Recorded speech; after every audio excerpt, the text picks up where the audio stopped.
Service of All the Dead by Colin Dexter. Read by Kevin Waitley.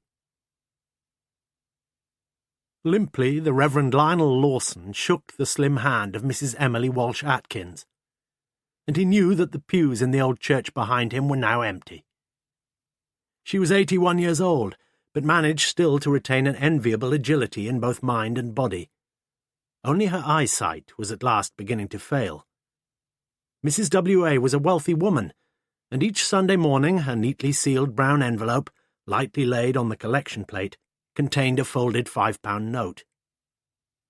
"Thank you for the message, Vicar. God bless you." It was purely by chance that after his very first service, Lawson had hit upon those 3 simple monosyllables, magical words which again this Sunday morning Mrs. Walsh Atkins happily clutched to her bosom along with her Book of Common Prayer as she walked off with her usual sprightly gait towards St. Giles, where her regular taxi driver would be waiting beside the Martyrs' Memorial. The vicar of St. Friedeswide's drew the long white surplice over his head and turned slowly into the church. Apart from the organist, Mr. Paul Morse, who had now reached the last few bars of what Lawson recognised as some Mozart, Mrs. Brenda Josephs was the only other person left in the main body of the building. Dressed in a sleeveless green summer frock, she sat at the back of the church, a soberly attractive woman in her mid or late 30s. She smiled dutifully as Lawson walked past, and Lawson, in his turn, inclined his sleek head in a casual benediction. On his way to the vestry, Lawson stopped briefly in order to hook a loose hassock into place at the foot of a pew, and as he did so, he heard the door at the side of the organ bang shut. The curtains parted as he reached the vestry, and a gingery-headed, freckle-faced youth almost launched himself into Lawson's arms. "Steady, boy, what's all the rush?" "Sorry, sir, I just forgot." His breathless voice trailed off, his right hand clutching a half-consumed tube of fruit gums. "I hope you weren't eating those during the sermon." "No, sir." "Not that I ought to blame you if you were. I can get a bit boring sometimes, don't you think?" The pedagogic tone of Lawson's earlier words had softened now, and he laid his hand on the boy's head and ruffled his hair lightly. Peter Morris, the organist's only son, looked up at Lawson with a quietly cautious grin. "Don't forget the choir outing next Saturday." "Course not, sir." And he darted away along the back of the pews. Lawson had not failed to notice Peter's father and Brenda Josephs talking together in animated whispers in the north porch. But Paul Morris had now slipped quietly out of the door after his son, and Brenda, it seemed, had turned her solemn attention to the font.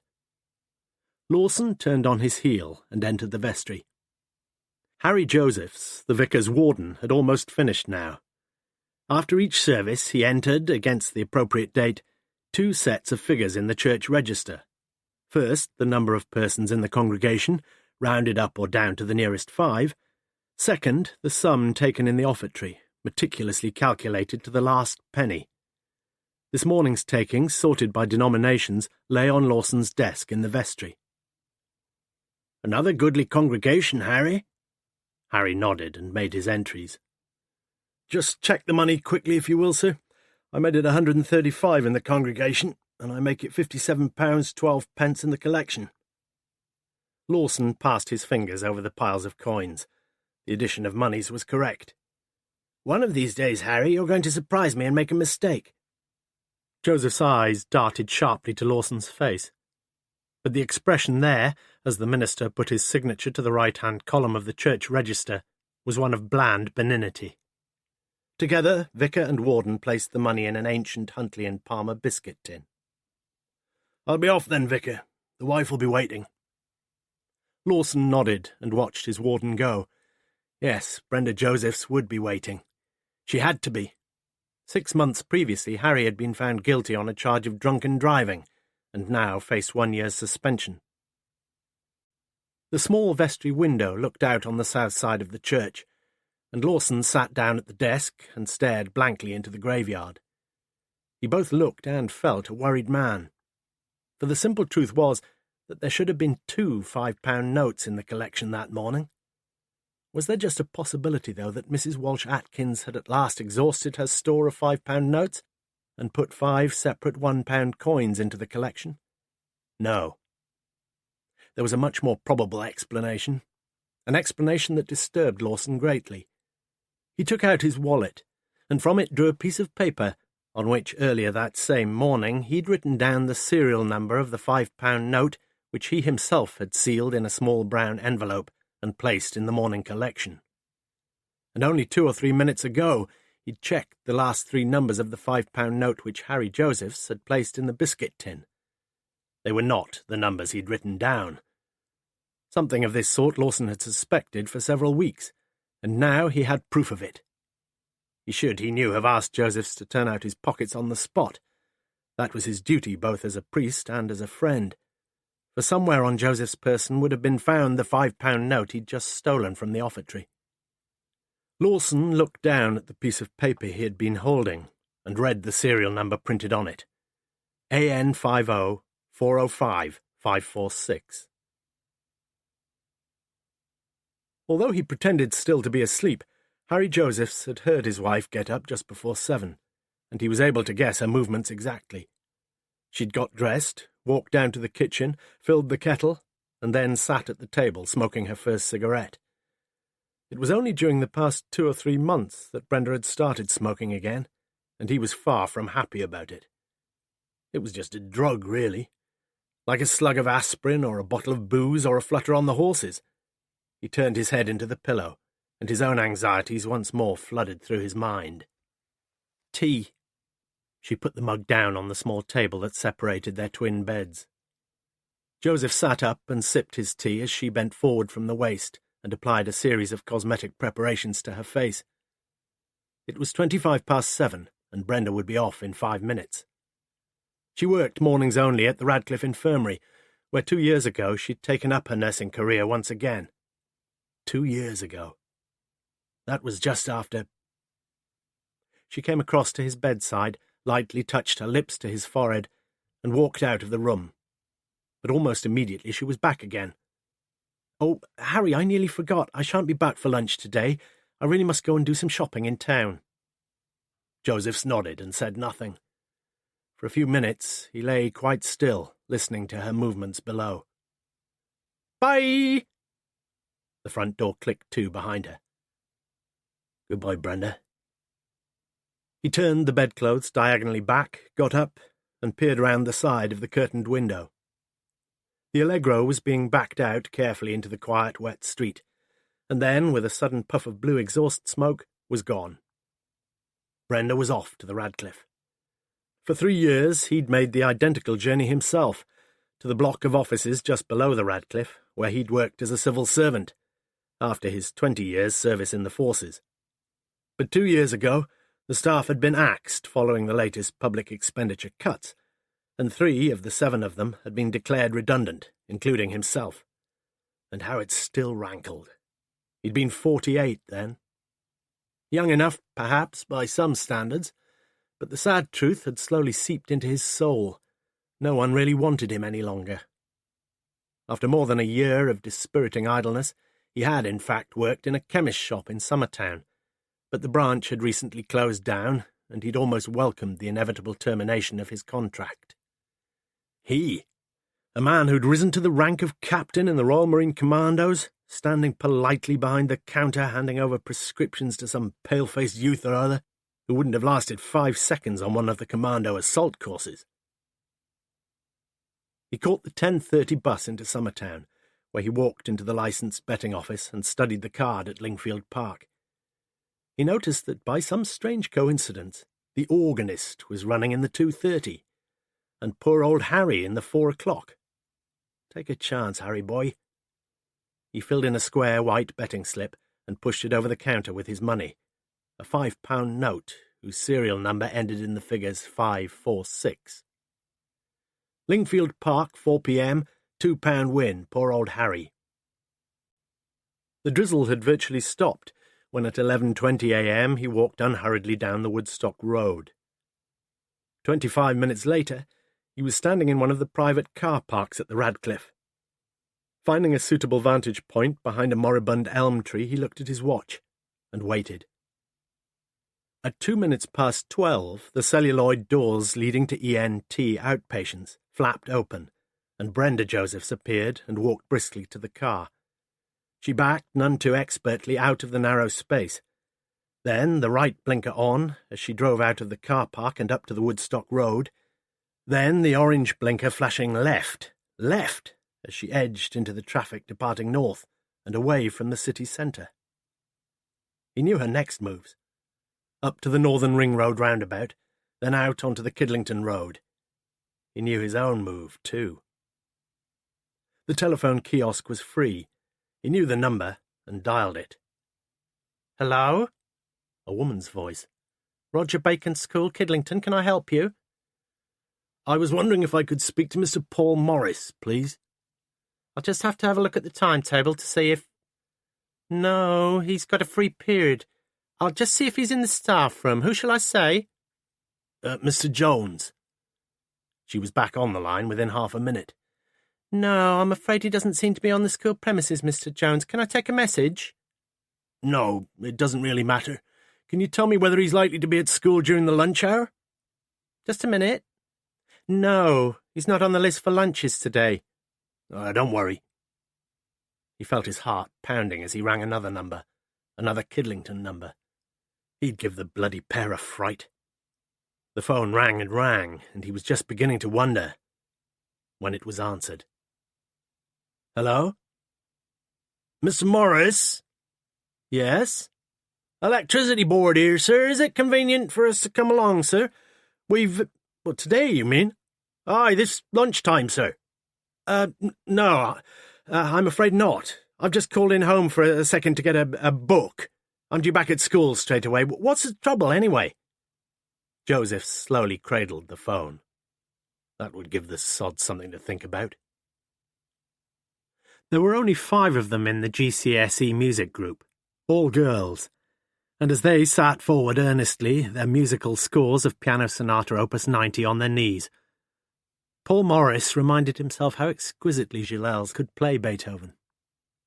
Morris had moved from his previous post, it was almost 3 years ago now, primarily to try to forget that terrible day when the young police constable had come to tell him that his wife had been killed in a car accident, when he had gone along to the primary school to collect Peter, and watched the silent, tragic tears that sprang from the boy's eyes, and when he'd wrestled with that helpless, baffled anger against the cruelty of the fates which had taken his young wife from him. Gradually Morris had become convinced that he had to get away, and so, finally, he'd moved to the Roger Bacon Comprehensive School on the outskirts of Oxford, where everyone was very kind to him, but where his life proved very much the same as before. At least, until he met Brenda Josephs. It was through Peter that he'd established contact with St. Friedeswide's. Peter had joined the choir, and when the aged choirmaster had finally retired, it was common knowledge that Peter's father was an organist, and the invitation asking him to take over was accepted without hesitation. Gilels was lingering pianissimo over the last few bars when the bell sounded the end of the week's schooling. One of the class, a leggy, dark-haired girl, remained behind to ask if she could borrow the record for the weekend. As Paul looked into her black-penciled, languidly amorous eyes, he once more sensed a power within himself which until a few months previously he could never have suspected. He slipped the record smoothly into its sleeve. "Thank you," she said softly. "Have a nice weekend, Carol." "You too, sir." How would the melancholy Carol be spending her weekend, he wondered. He wondered, too, about his own. Brenda had happened just 3 months ago. He'd seen her on many occasions before, of course, for she always stayed behind after the Sunday morning service to take her husband home. But that particular morning she'd seated herself, not as usual in one of the pews at the back of the church, but directly behind him in the choir stalls, and as he played he'd watched her with interest in the organ mirror, her face set in a wistful, half-contented smile. As the deep notes died away around the empty church, he'd turned towards her. "Did you like it?" She'd nodded quietly and lifted her eyes towards him. "Would you like me to play it again? Have you got the time?" "For you, I have." Their eyes had held then, and for that moment they were the only 2 beings alive in the world. On the Friday of the same week he'd rung her at the hospital, A bold, irrevocable move. Quite simply, he'd asked her if he could see her sometime, that was all. And just as simply she'd answered, "Yes, of course you can." Words that re-echoed round his brain like the joyous refrain of the seraphim. In the weeks that followed, the frightening truth had gradually dawned on him. He would do almost anything to have this woman for his own. Only recently had his conscious mind accepted the stark reality of his position. Not only did he wish Harry Josephs out of the way, he would be positively happy to see him dead. The regular Friday evening fish and chips were finished. "Are you looking forward to the outing tomorrow?" asked Paul Morris. Peter nodded. "I want you to promise me something. Some people you meet in life may seem nice, but they're not nice at all." "Crooks, you mean?" said Peter. "In a way. They're not normal. When I was your age, younger in fact." Peter listened to the little story. "Wait, you mean he was a queer dad?" "You see, Peter, it's not just a question of a man touching. It's what people start talking about, or photographs, that kind of thing." So that was what his father was talking about. 2 weeks ago, 3 of them from the youth club had gone along to the vicarage. It had been strange and exciting, and there had been those photographs, and Mr. Lawson had talked about them. But he didn't tell his father. He just couldn't. The coach was due to leave Cornmarket at 7:30 a.m., and Morris joined the group of parents counter-checking on lunch bags and swimming gear. Peter was already ensconced between a pair of excited pals on the back seat. Morris had his last view of Harry and Brenda Josephs sitting silently together on one of the front seats, of Reverend Lawson folding his plastic raincoat and packing it into the overhead rack, all en route for Bournemouth. At Bournemouth, the sun shone brightly out of a clear sky, but the wind was chill and blustery. Brenda Josephs felt cold and bored. The boys had thrown themselves around with phenomenal energy, playing beach football, running into the sea. But for her, what an empty, fruitless day. She could have been with Paul all day. Oh, God, she couldn't bear to think of it. The boys were still leaping tirelessly against the waves, Lawson with them, white-skinned as a fish's underbelly, laughing, splashing, happy. It all seemed innocent enough to Brenda, and she couldn't really believe all that petty church gossip. Not that she liked Lawson much, but she didn't dislike him either. In fact, she'd thought more than once that Lawson must suspect something about herself and Paul, but he'd said nothing, so far. As a concession to the English summer, Harry had changed into a pair of old shorts, long, baggy service issue, in which, according to Harry, he and his men had flushed the Malaysian jungles of all the terrorists. She averted her eyes from her husband as he slowly masticated his sandwiches. The poor fellow couldn't even eat now without her experiencing a mild disgust. She would have to do something. She knew that. And soon. "Have you heard that somebody might be helping himself from the collection? It's only a rumour, but—" It was the following morning when Morris heard the first whisperings. There were surely only 2 possible suspects, Lawson at the altar and Josephs in the vestry. And during the penultimate verse of the offertory hymn, Morris turned the organ mirror slightly to the right and adjusted the elevation, so that he had a good view of Lawson holding high the collection plate, then lowering it, and leaning forward in a tilted benediction before handing it back to the vicar's warden. It had been impossible to see Lawson's hands clearly, but nothing had been taken, Morris could have sworn to it. So it must be that contemptible worm Josephs. Much more likely, counting the cash all alone in the vestry. Yes, and yet, if the church funds were being pilfered, wasn't there a much likelier culprit than either? The scruffy-looking man from the church army hostel, the man who'd been there again this morning, sitting next to Josephs at the back of the church. He was about the same height and build as Lawson, but the face was thinner and the hair greyer. There was a whisper of a rumour that the 2 men were related. Some had even suspected that the man was Lawson's brother. A few minutes later, he closed the organ door quietly behind him. Like Lawson at this time a week ago, he felt a very worried man. It was 11:20 a.m. when Harry Josephs at last emerged from the licensed betting office, and his wife left the shop she'd been watching him from, and kept well behind him as he walked up towards North Oxford. He would turn right very soon now into Manning Terrace, and she knew not only the number of the house he would visit, but also the woman who lived there. Knew the style and colour of her hair even, long and prematurely grey, like the strand she'd found on Harry's suit one day the previous week. Ruth Rawlinson. That was the name of the woman who lived at number 14, the woman whom her husband had been seeing, and it was all just as Lionel Lawson had told her it was. At 8 p.m. on the Wednesday of the following week, Ruth Rawlinson was wiping her wet cloth over the wooden floor when she heard the creak of the north door opening. The stranger, whoever he might be, was now standing still, for the echo of his footsteps had died away in the empty church. Twice a week, on Mondays and Wednesdays, she spent about 2 hours in St. Fried's, cleaning the floors, dusting the pews, polishing the candlesticks. For these good works, her motives were obscure, not least to Ruth herself. Sometimes she suspected they sprang from an almost pathological need to escape, for a brief while, her demanding, self-centred invalid of a mother. At other times, especially on Sundays, she found herself profoundly moved in spirit by the choral mass, especially by Palestrina. Then she would approach the altar of the Lord to partake the host with an almost mystical sense of wonder. The footsteps had started again, and as they moved slowly up the central aisle, she peered over the top of the pew. He looked somehow familiar, but he was half turned away from her.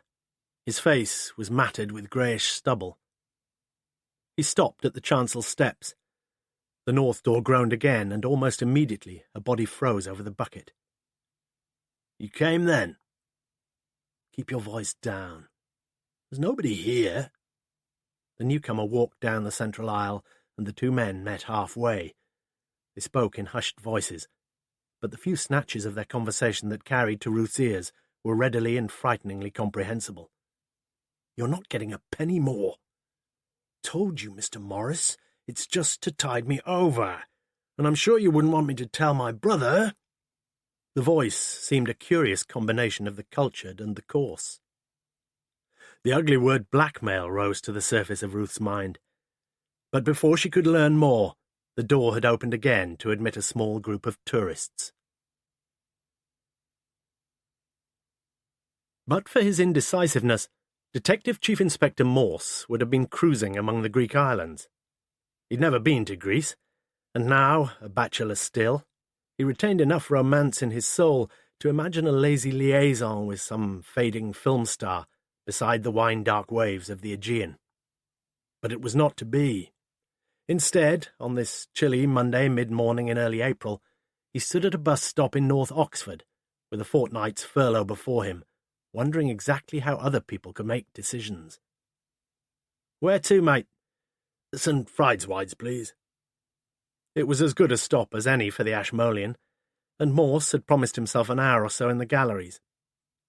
Morse was a believer neither in the existence of God nor in the fixity of the fates, yet, as he looked back, it seemed somehow preordained that his steps should take him on only one course that morning, as he unlatched the door at the north porch of St. Fried's.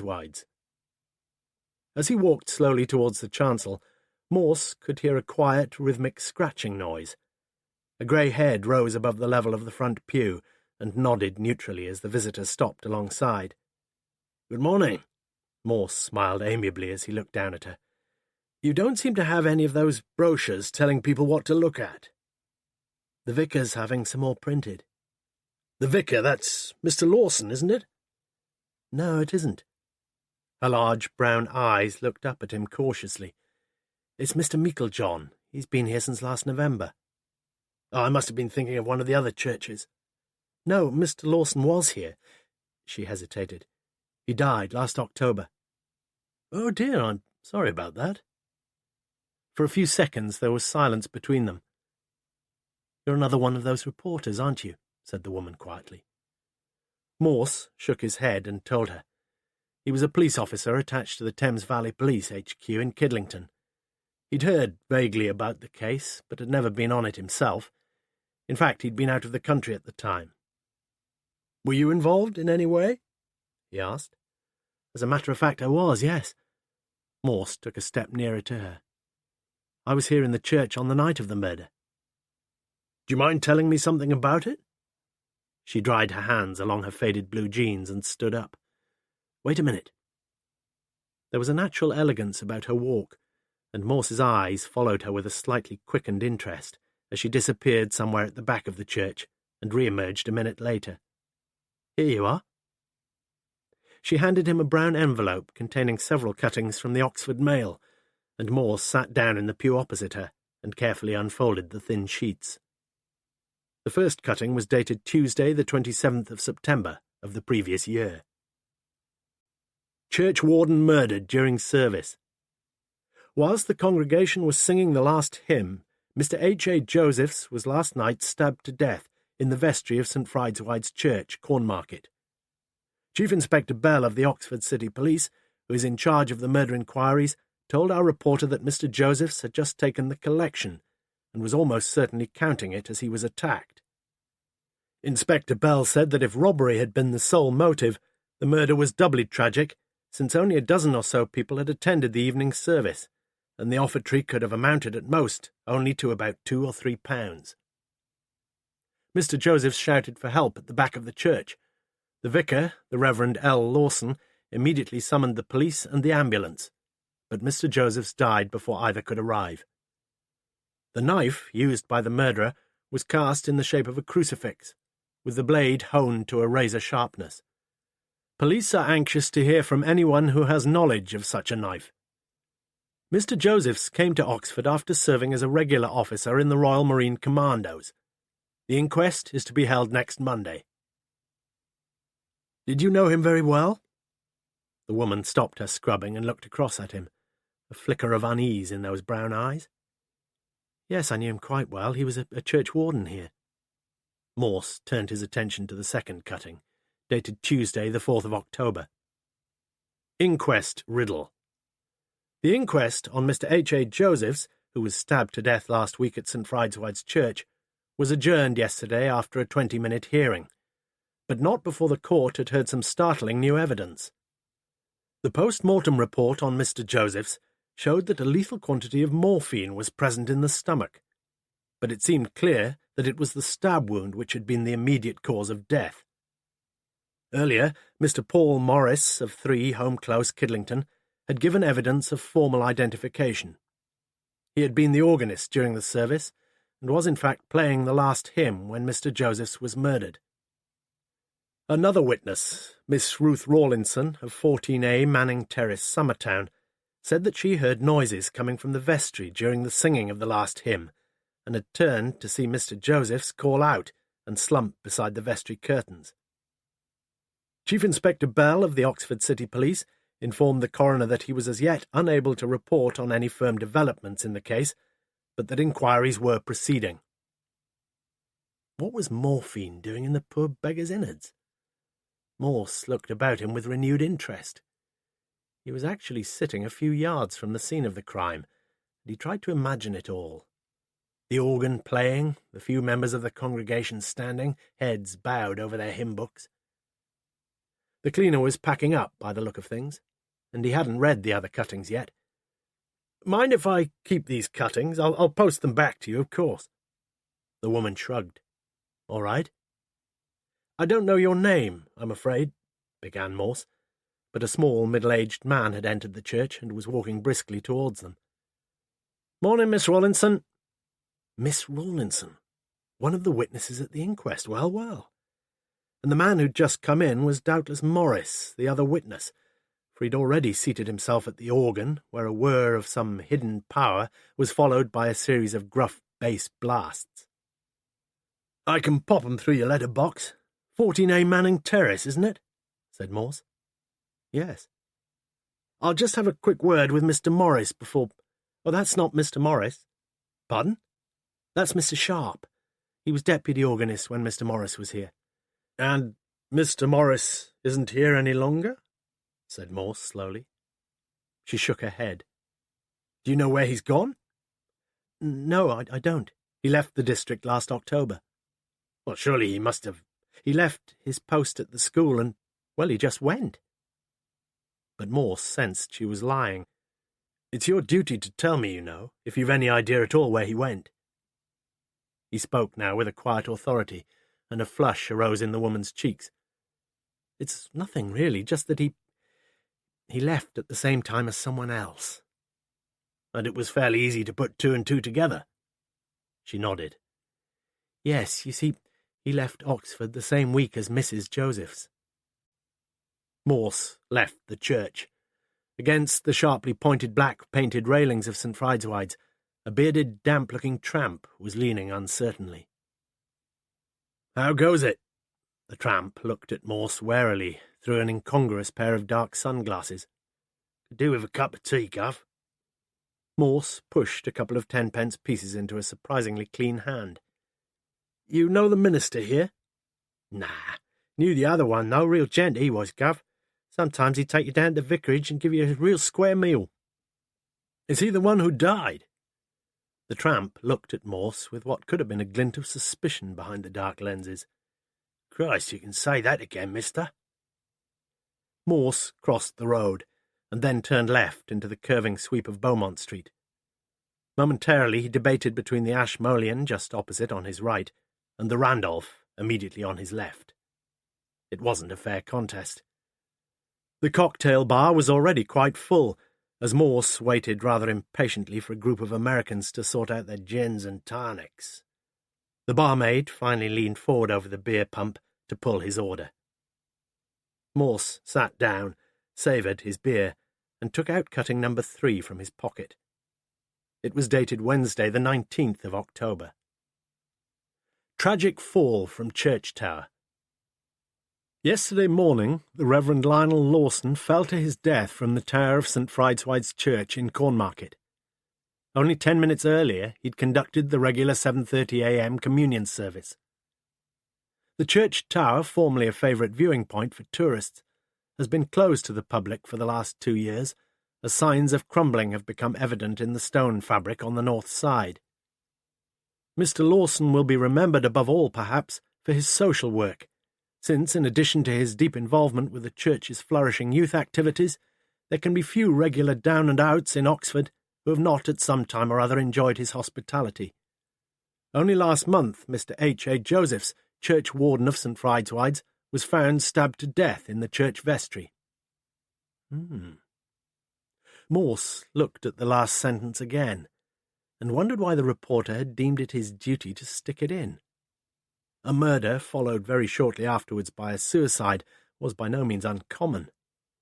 For if Lawson had somehow managed to murder Josephs, then it was surely only honourable and proper for a servant of the Lord to be stricken so sorely in conscience as to chuck himself off the nearest or most convenient pinnacle, was it not? Morse drained his beer, and as it was a long time since he'd undertaken any extended exercise, he decided on impulse to walk up to North Oxford. As he came up to the Marston Ferry crossroads, he watched, almost mesmerised, as a northbound car pulled out of the inside lane into the path of an overtaking motorcycle. The rider was thrown slithering to the other side of the road, where his white helmet hit the curb with a sickening thwack, and where the near-side wheel of a southbound lorry, for all its squealing brake power, ran over the man's pelvis with an audible crunch. Others on that scene showed a desperate courage born of the hour. Figures knelt by the dying man, and coats were laid over his crushed body. But Morse averted his eyes and hurried away. What it was about road accidents that threw him so completely off balance, Morse had never quite been able to understand. Many a time he'd been on the scene of a murder and examined a brutally mutilated corpse, with an ugly distaste, certainly, but with nothing worse. Perhaps it was something to do with the difference between death and the process of dying, certainly of dying in a writhing agony after a road accident. Yes, it was all that Lucretian business about the random concourse of the atoms, colliding occasionally like billiard balls, colliding like a car against a motorbike, all so cruelly haphazard. Morse shut the door of his bachelor flat behind him. As he selected Richard Strauss's Für letzte Lieder, a sudden thought flashed through his mind. In the Randolph, he'd quickly read through the newspaper account of the inquest on Lawson. He read it through again now. The poor fellow had obviously been a terrible sight. His body violently crushed by his fall. His skull, yes. That is what had clicked in Morse's mind. If he himself had been unwilling to look at the face of a dying motorcyclist, had those two witnesses looked as closely as they should have done at that sadly shattered skull? All he needed now was a little information from the official report of the coroner's hearing, and knowing the coroner very well, he could get that little information straight away, that very afternoon. There was one section of the report that firmly gripped his interest, and he read it through again. Mrs. Emily Walsh Atkins, after giving formal evidence of identification, said that she had waited for about 5 minutes outside the church after the service, where she'd arranged to be picked up by taxi. At about 8:10 a.m., she heard a terrible thud in the churchyard and had looked round to find Lawson's body spread-eagled on the railings. Mr. Morse had taken her back inside the church to recover. Morse knew that he would have little mental rest until he'd seen Mrs. W.A., and it was that lady who was the immediate cause of his attendance at the St. Friedewald's Church concert on Friday. It was only 7:20 p.m., but already the hall was 2/3 full. "Hello, Mrs. Walsh Atkins, how very nice of you to come." The Reverend Keith Meiklejohn was ready with his beam of ecclesiastical bonhomie for the next arrival. "Good evening, sir." Morse walked into the hall and sat down at the back. He gave some money to the pretty pig-tailed girl who came up to him and stuck the programme in his pocket. The Gilbert and Sullivan selections were excellently sung, but in Morse's view a more crudely amateurish production could seldom have merited a public presentation. The vicar had earlier announced that tea would be served at the end of the entertainment, and Morse felt certain that Mrs. W.A. would not be leaving without a cup. All he had to do was to find out which one she was. "I wonder if you happen to know a Mrs. Walsh Atkins. I want—" Yes, this way." Morse followed Meiklejohn into the crowded vestibule, where a stout lady was coaxing a dark brown liquid from a formidable urn. Morse took his place in the queue. Moments later, he found Meiklejohn at his shoulder, and with him a diminutive old lady. "Mr. Morse, you said you wanted to meet Mrs. Walsh Atkins." Morse suggested they should sit down at the back of the hall. He explained who he was, and she readily told him of her own part in that dreadful day's events when she'd found Lawson dashed to pieces from the tower, repeating virtually verbatim the words she'd used at the inquest. Nothing. Morse had learned nothing. Yet he thanked her politely and asked if he could fetch her another cup of tea. "One's enough for me these days, Inspector, but I must have left my umbrella somewhere, if you'd be kind enough to—" Morse felt his scalp tingling in the old familiar way. They were seated at a small table at the back of the hall, and there was the umbrella, large as life, lying diagonally across it. There could be little doubt about it. The old lady must be going blind. Murderers have the reputation of nursing an uncontrollable urge to revisit the scene of death, and on Sunday morning Morse found himself wondering whether the murderer of Joseph's had ever set foot in St. Friedewald's again since the day of his crime. He thought that the answer was probably yes. He was restless and bored. His listless mood persisted through to Sunday morning. Bloody nonsense. He was neither impotent nor senile. It was time for action. He rang the number, and she answered. "Hello? Miss Rawlinson? You may not remember me. I met you at St. Friedewald's last Monday." "I remember." "I was, thinking of going to church this morning." "Our church, you mean?" "Yes." "You'd better get a move on. It starts at 10:30. "Oh, I see. Well, thank you very much." "You're very interested in us all of a sudden, Inspector." "Who is it?" someone called behind her voice. "Pardon?" said Morse. "It's all right. That was my mother, asking who you were. Well, as I say, you'd better hurry up if you're going." "Are you going? Perhaps I could give you—" "No, not this morning. Mother's had one of her asthma attacks, and I can't leave her." "Oh." Morse hid his disappointment beneath a cheerful farewell, and said "bugger it" as he cradled the phone. Quite suddenly, Morse wanted to get the feel of the place, to pick up a few of those stray emanations. He told himself that it didn't matter two hoots whether the Rawlinson woman was there or not. Looking back on his first church attendance for a decade, Morse decided that it was quite an experience. The whole service had really centred around the Mass. From Meiklejohn's notices for the week's forthcoming attractions, it was clear that this Mass business was rather more complicated than he'd imagined. There must be three types, it seemed: low, high, and solemn. And if, as Morse suspected, the low variety wasn't all that posh, if no choir was involved, no organist even, then what in heaven's name was Morris doing in church when the unhappy Lawson dashed himself to pieces from the tower?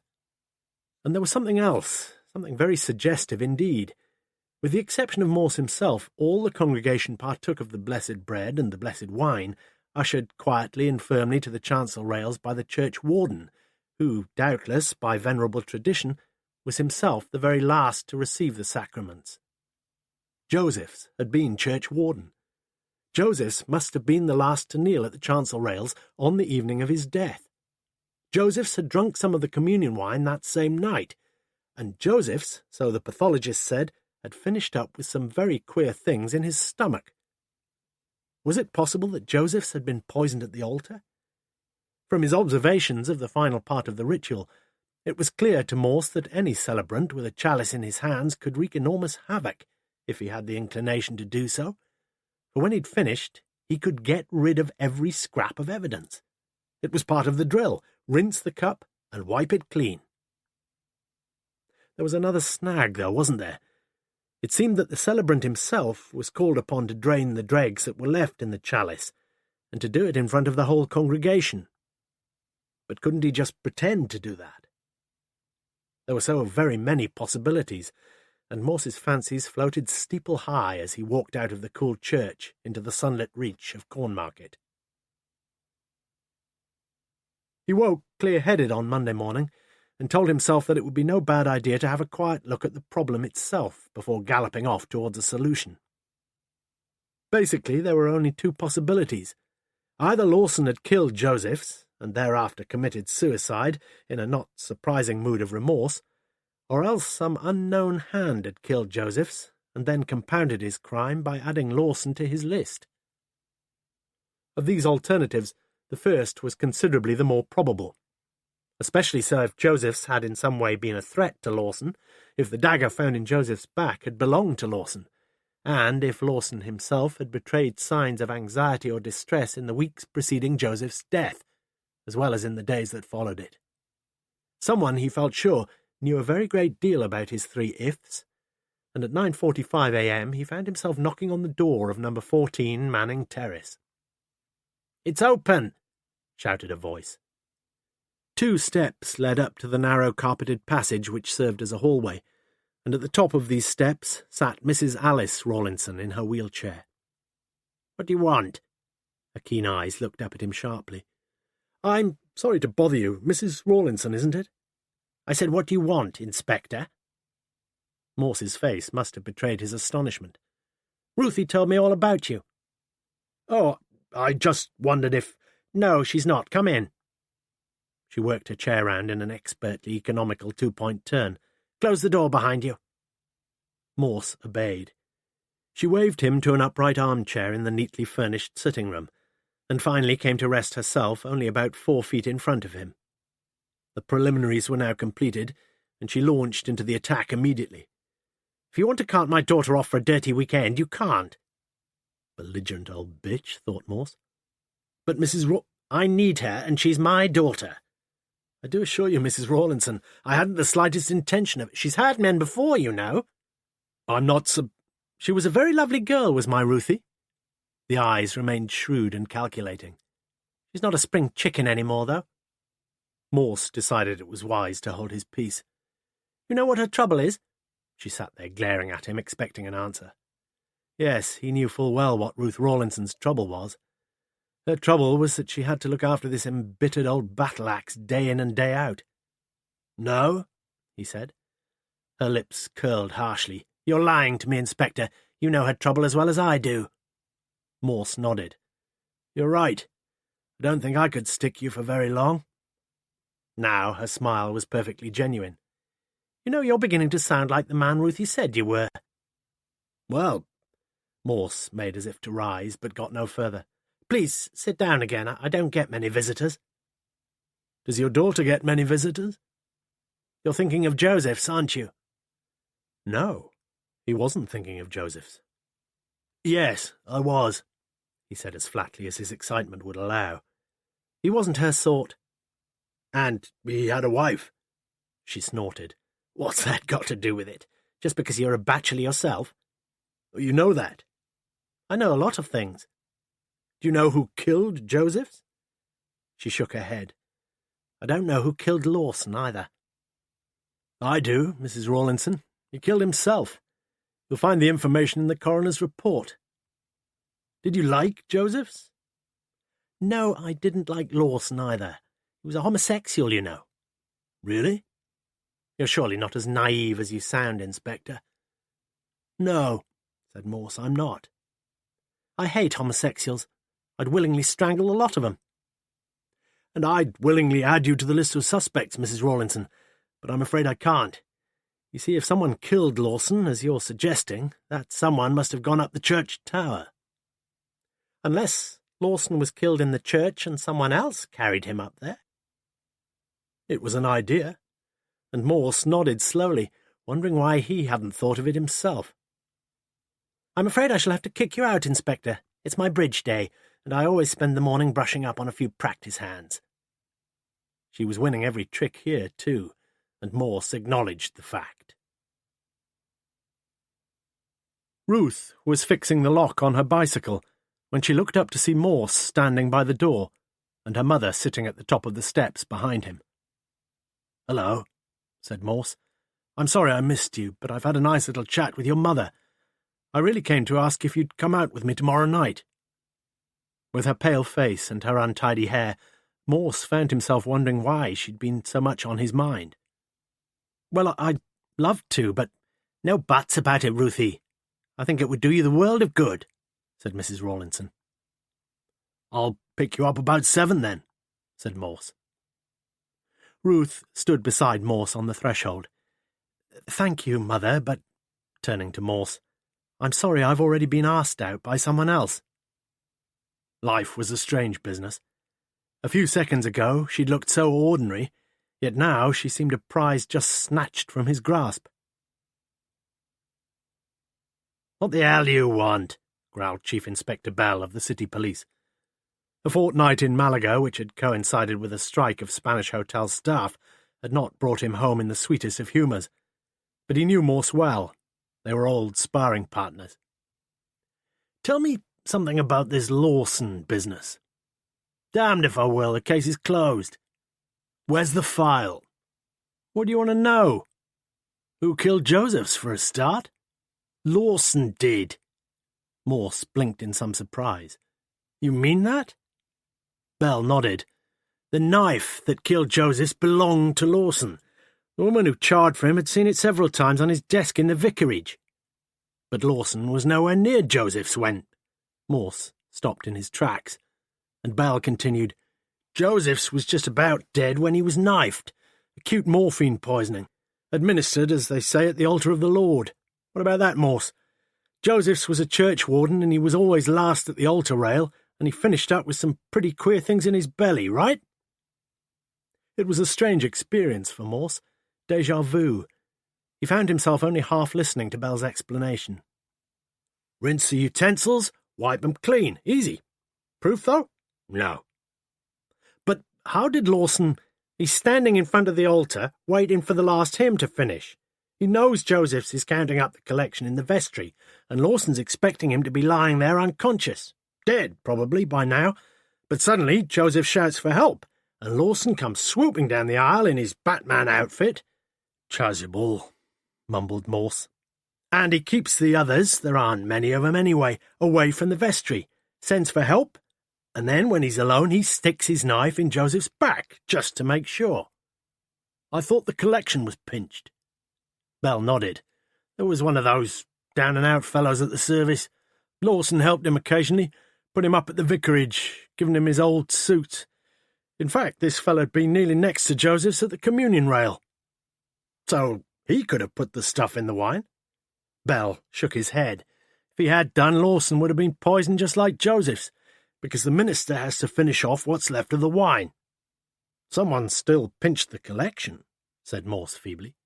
Oh, yeah, and I'm sure it was this fellow Swan, or something like that his name was. Morse looked far from convinced, but Bell sailed happily on. A reasonably well-educated fellow by all accounts. We put out a description of him, of course, but they all look much of a muchness, these sort of fellows. None of 'em shave. Anyway, he'd only be up for petty larceny if we found him. Funny, really. If he'd had a chance to go through Joseph's pockets, he'd have found a few hundred. Morse whistled softly. That means that Lawson couldn't have gone through his pockets either, doesn't it? They tell me the clergy aren't exactly overpaid these days, and Lawson couldn't exactly have been rolling in... Bell smiled. Lawson was rolling in it. Until a few weeks before he died, his deposit account at the bank stood at over 30,000 quid. Until a few weeks? Yeah. Then he took his money out, almost all of it. What did the bank manager have to tell you? That Lawson had told him he was going to make an anonymous donation to some charity, and that's why he wanted the cash. Some bloody donation. Some people are more generous than others, Morse. Did he take out all this cash before or after Joseph's was murdered? For the first time, Bell seemed slightly uneasy. Before, actually. Morse was silent for a short while. The new pieces of evidence were not fitting at all neatly. What was Lawson's motive for killing Joseph's? Blackmail, perhaps? Joseph's had some hold over him? There were a few rumours. Well, I'd prefer facts. Was Lawson buggering the choir boys? You always did put things so nicely. What facts, then? Lawson had made out a cheque for £250 to Joseph's a couple of weeks earlier. I see, said Morse slowly. What else? Nothing. Can I look through the files? Certainly not. Morse spent the next hour in Bell's office looking through the files. Considering the limited number of personnel available, the investigations into the deaths of Joseph's and Lawson had been reasonably thorough, although there were a few surprising omissions.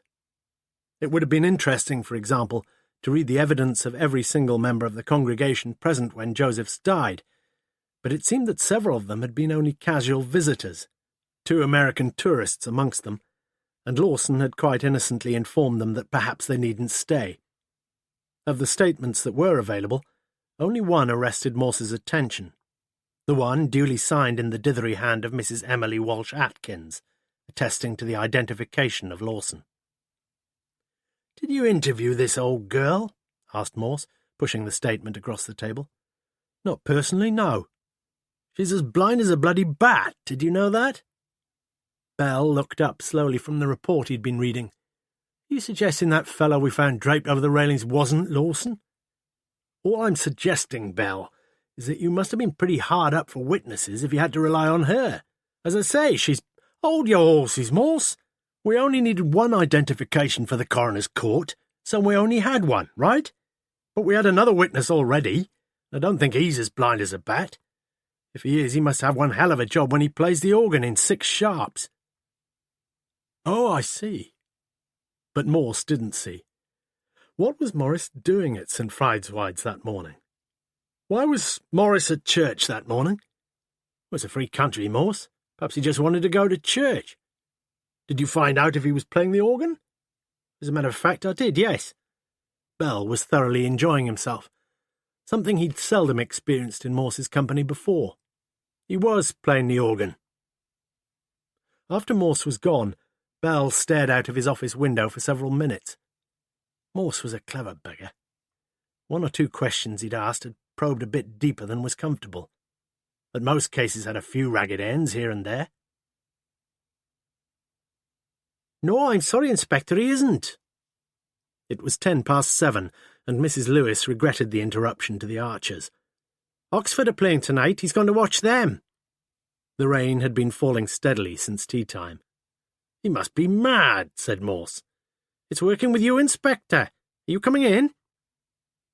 Morse shook his head, and a raindrop dripped from his bare head onto his chin. "I'll go and see if I can find him." "You must be mad," muttered Mrs. Lewis. Morse now pushed through the stiff turnstile into the Manor Road ground. Only a faithful sprinkling of bedraggled spectators standing along the west side terrace, their umbrellas streaked with rain. But the covered terrace at the London Road end was tightly packed with orange and black scarved youngsters. Their staccato "Oxford! Clap, clap, clap!" intermittently echoed across the ground. By half-time Oxford were 2 goals down, and in spite of repeated scrutinies of those around him, Morse had still not spotted Lewis. Throughout the first half, an improbable, illogical, intuitive notion was growing ever firmer in his mind, a mind now focused almost mesmerically on the tower of St. Friedeswide's, and the fact that he himself was quite unable to check his forebodings served only to reinforce their probability. He needed Lewis badly. A firm hand gripped his shoulder from behind. "You must be mad, sir." Lewis clambered over the back of the seat and sat himself down beside his chief. "Listen, Lewis, I want your help." "Any time, sir." "Any time?" A veil of slow disappointment clouded Lewis's eyes. "You don't mean—" He knew exactly what Morse meant. "You've lost this one anyway." "Bit unlucky, weren't we, in the first half?" "What do you like on heights?" asked Morse. The large west window of St. Friedeswide's glowed with a sombre yellow light, and from inside could be heard the notes of the organ, muted and melancholy. "We going to church?" asked Lewis, and in reply Morse unlatched the north door and walked inside. A tall, shadowy figure emerged from the gloom, swathed in a black cassock. "I'm afraid the service is over, gentlemen." "Oh, that's handy," said Morse. "We want to go up the tower." "I beg your pardon?" "Who are you?" asked Morse briskly. "I'm the verger," said the tall man, "and I'm afraid there's no possibility whatsoever of your going up the tower." 10 minutes later, with the verger's key and the verger's torch, and the verger's warning that the whole thing was highly irregular, Morse found himself on the first few steps of the ascent, a narrow, steep, scalloped stairway that circled closely upwards to the tower above. With Lewis immediately behind, he shone the torch ahead of him, and increasingly breathless from exertion and apprehension, gritted his teeth and climbed. 55, 56, 57. On the 63rd step, a narrow window loomed on the left, and Morse shut his eyes, hugging the right-hand wall ever more closely. A cold sweat had broken out on his forehead. He moved aside. "Here you are, Lewis. You take the torch. I'm right behind you." Lewis set off ahead of him, easily, confidently, 2 steps at a time, upwards into the spiralling blackness, and Morse followed. Above the bell-chamber, up and up, another window and another dizzying glimpse of the ground so far below, and Morse, with a supreme effort of will, thought only of 1 step upwards at a time. "Here we are, then," said Lewis brightly, shining the torch on a low door just above them. "This must be the roof." The door was not locked, and Lewis stepped through it, leaving Morse to sit down on the threshold, breathing heavily, his back tight against the door jamb. When finally he dared to look about him, he saw the tessellated coping of the tower framed against the evening sky, and then, almost fatally, he saw the dark clouds hurrying across the pale moon, saw the tower itself leaning and drifting against the sky, and his head reeled vertiginously. From the north side of the tower, Lewis looked down and across the broad, tree-lined expanse of St. Giles. Immediately below him, some 80 or 90 feet, he guessed, he could just make out the spiked railing that surrounded the north porch. He shone the torch across the tower itself. Each of the 4 sides was about 10 or 12 yards in length, with a gully running alongside the outer walls, and a flat, narrow walk, about a yard in width, between these walls and the leaded roof which rose from each side in a shallow pyramid. He walked back to the door. "You all right, sir?" "Yes, fine, just not so fit as you, that's all. Find anything?" Lewis shook his head. "You looked all round?" "Not exactly, no. But why don't you tell me what we're supposed to be looking for?" Then, as Morse made no reply, "You sure you're all right, sir?" Go and have a look all the way round, will you?" "What's wrong, sir?" "I'm scared of bloody heights, you stupid sod," snarled Morse. Lewis said nothing more. He'd worked with Morse many times before. Nevertheless, it still hurt a bit. He shone the torch along the southern side of the tower and slowly made his way along. Lewis took hold of the outer fabric of the tower as he tried to peer round the east side, but the stonework was friable and insecure. Gingerly he leaned his weight against the slope of the central roofing and shone the torch round. "Oh, Christ," he said softly to himself. There, stretched parallel to the east wall, was the body of a man, although even then Lewis realised that the only evidence for supposing the body to be that of a man was the tattered, sodden suit in which the corpse was dressed, and the hair on the head, which was not that of a woman. But the face itself had been picked almost clean to the hideous skull, and it was upon this non-face that Lewis forced himself to shine his torch again. Side 2. At lunch-time on the following day, Morse sat alone in the Bulldog, just opposite Christchurch, and scanned an early copy of the Oxford Mail. "Body found on Church Tower" had been dramatic enough news to find itself halfway down the left-hand column of the front page, but Morse didn't bother to read it. After all, he'd been sitting there in Bell's office a couple of hours previously when one of the Mail's correspondents had rung through, and when Bell's replies had been strictly factual. "Nah, we don't know who he is." "Quite a long time, yeah." "It could be a link-up, I suppose, yeah." The only information imparted by the dark grey suit, the underclothing, and the light blue tie was Burton, St. Michael, and Munro Spun, respectively. Morse himself had declined to view what Bell had called the sticky, putrescent mess. It was going to be a tricky job to identify the corpse. Tricky for Bell, that was, and Bell had not been in the best of humours as he glared across the table at Morse. It was Morse who had taken Lewis to the exact spot, wasn't it? And if he was pretty sure he was going to find a corpse, he must have got a jolly good idea whose corpse it was. But Morse hadn't. A peculiar combination of circumstances had concentrated his thoughts onto the Tower of St. Friedeswides, and all he'd done was to obey a compelling instinct. But he'd not expected to find a corpse up there, had he? Or had he? When Lewis had shouted the grim discovery over the roof to him, Morse's mind had immediately jumped to the shadowy figure of the tramp and his miserably thin pickings from the collection plate. All along he'd felt that it should have been comparatively easy for the police to pick up such a character. People like that had to depend almost entirely on charitable and welfare services of some kind, and were usually well known to the authorities wherever they went. Yet extensive inquiries had led nowhere, and might there not have been a very simple reason for that? Morse bought himself another pint and watched the glass as the cloudy sedimentation slowly cleared, and when he sat down again, his brain seemed to have cleared a little too. No, it wasn't the tramp they'd found. Morse felt sure of that. It was the clothes, really, especially that light blue tie. Light blue. Cambridge. Graduates. Teachers. Morris. Bell was still in his office. "What happened to Paul Morris?" asked Morse. "Buggered off with Joseph's wife, like as not." "Well, you don't know?" Bell shook his head. "We tried, but—" "Did you find her?" Again Bell shook his head. "You know how it is, what with Morris teaching at the same school as his son, and—" "His what? You didn't tell me Morris had a son." Bell sighed deeply. "Look, Morse, you found me another body last night, and I'm deeply grateful, aren't I? That'll be another half-dozen of my lads out of circulation." He took out a handkerchief and sneezed heavily. "And I'm sickening for the flu. You want me to go chasing after some fellow who was known to be seeing Joseph's missus pretty regularly long before—" "Really?" said Morse. "Why didn't I read that in the report?" "Come off it. He could have killed Joseph's. Jealousy, best motive of the lot. He was sitting play the bloody organ. Bell sneezed noisily again.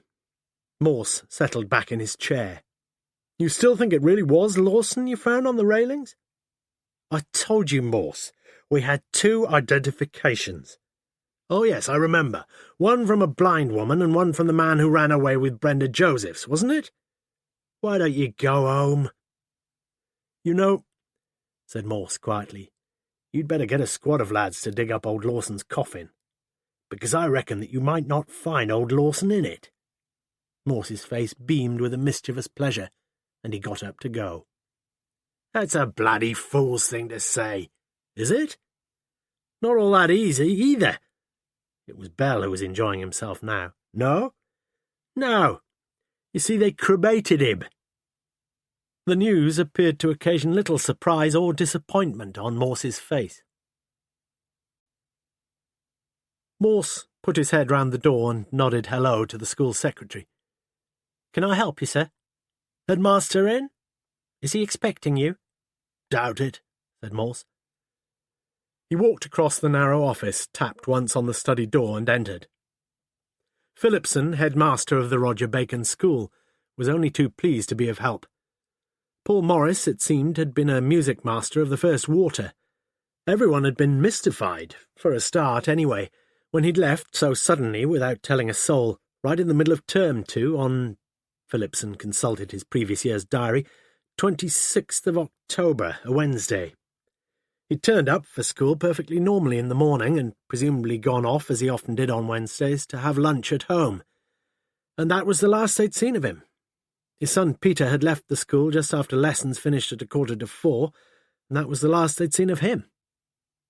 The next day he'd had a call from the Oxford City Police. It seemed that some anonymous neighbour had tipped them off that Morris and his son had left Kidlington and gone off to join a Mrs. Josephs. Inspector Bell had called personally to see Phillipson and told him that a few inquiries had already been made, and that several of Morris's neighbours had seen a car answering the description of Mrs. Joseph's Allegro parked somewhere nearby several times during the previous months. Anyway, Bell had asked Phillipson to soft-pedal the whole thing, which Phillipson had done. Phillipson had heard nothing more from that day to this. Morris had not applied for a reference, and perhaps in the circumstances was unlikely to do so. Not once had Morse interrupted Phillipson, and when finally he did say something, it was totally irrelevant. Any sherry in that cupboard, headmaster?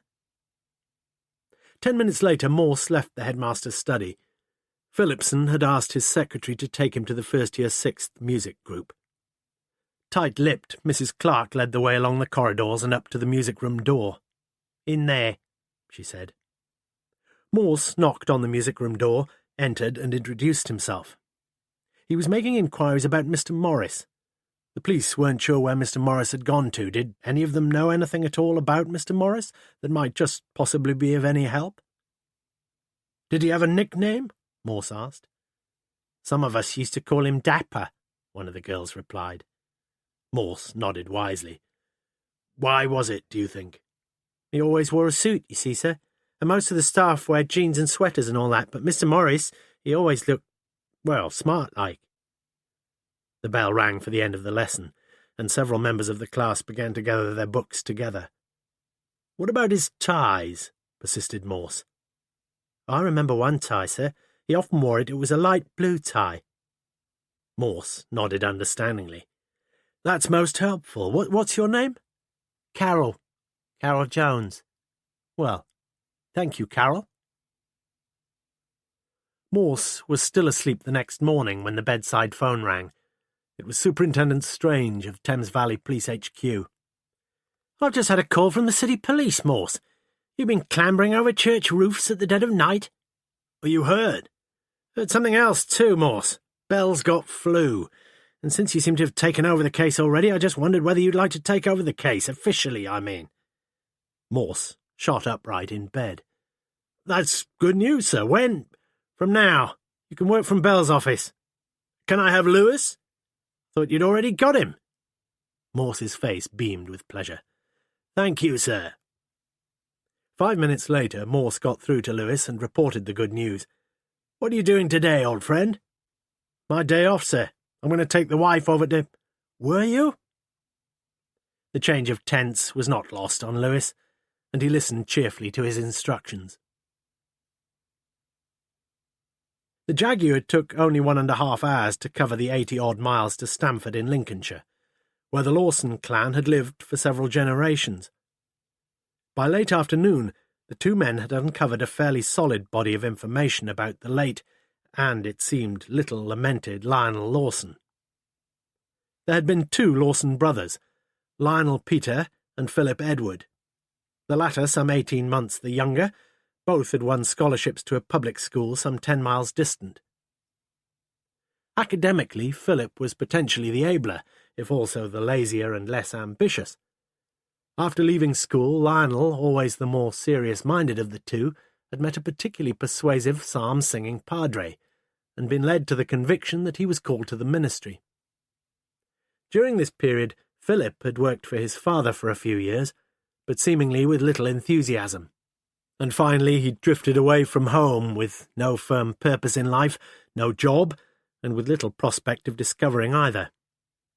5 years ago, Mr. Lawson Sr. and his wife had been killed in the Zagreb air crash whilst returning from a holiday in southern Yugoslavia, and the family business had been sold, with each of the 2 sons inheriting about £50,000 from the estate. Morse and Lewis's last visit was to Dr. Mayer, the ex-headmaster of the Lawson Boys' Public School. "He was a clever boy, young Philip, with a modicum of dedication and perseverance, who knows?" said Dr. Mayer. "You've no idea where he is now?" The old man shook his head. "But Lionel now, his ambition was always to win a scholarship to Oxford, but his mind was not quite alpha potential. They advised him to stay on for a further year in the 6th, and then to try again." "So he stayed on another year?" "Yes." "He took his hire again?" Mayer nodded. "He didn't do quite so well as in the previous year, if I remember rightly." "He didn't make it to Oxford?" No." Something seemed to be puzzling Morse, Lewis could see that, but Morse had got to his feet and was pulling on his coat. "Nothing else you can tell me about him?" Mayer shook his head and prepared to see his visitors out. For the first part of their return journey, Morse seemed wrapped in thought. What was the exact day when Lionel Lawson left school? Lewis looked through his notebook. November the 8th. Morse nodded slowly. "Tell me when you spot a phone box." When, 10 minutes later, Morse got back into the car, Lewis could see that he was very pleased with himself. "You letting me in on this one, sir?" "Of course." Morse looked sideways at his sergeant in mild surprise. "We're partners, aren't we? You see, young Lionel Lawson was an ambitious little swot, right? More than anything else, he wants to go up to Oxford. He tries once and he fails, but he's a sticker. He stays on for another year. He's all ready for the final furlong, agreed? But he didn't make it. But he didn't fail to get in, Lewis. And that's the interesting point. Lawson L. left school on November the 8th, you tell me. And I'll tell you something. That year the entrance papers were sat in the first week of December. I just rang up the registry at Oxford, and Lawson L. didn't sit the examination. A light flickered dimly in the darkness of Lewis's mind. He was expelled, you mean? That's about it, I reckon. But we have no real evidence. You've got to use a bit of imagination in this job, Lewis, haven't you? Tell me, why do boys usually get expelled from public schools? Drugs? They had no drugs in those days. I don't know, sir. I never went to a public school, did I? We had enough trouble with the 3 R's. It's not the 3 R's we're worried about now, Lewis. It's the 3 B's. Bullying, beating and buggery. And Lawson L., from what we've learned of him, was a quietly behaved little chap, and I doubt he got expelled for bullying or beating. What do you think? Lewis shook his head sadly. You can't just make up things as you go along, sir.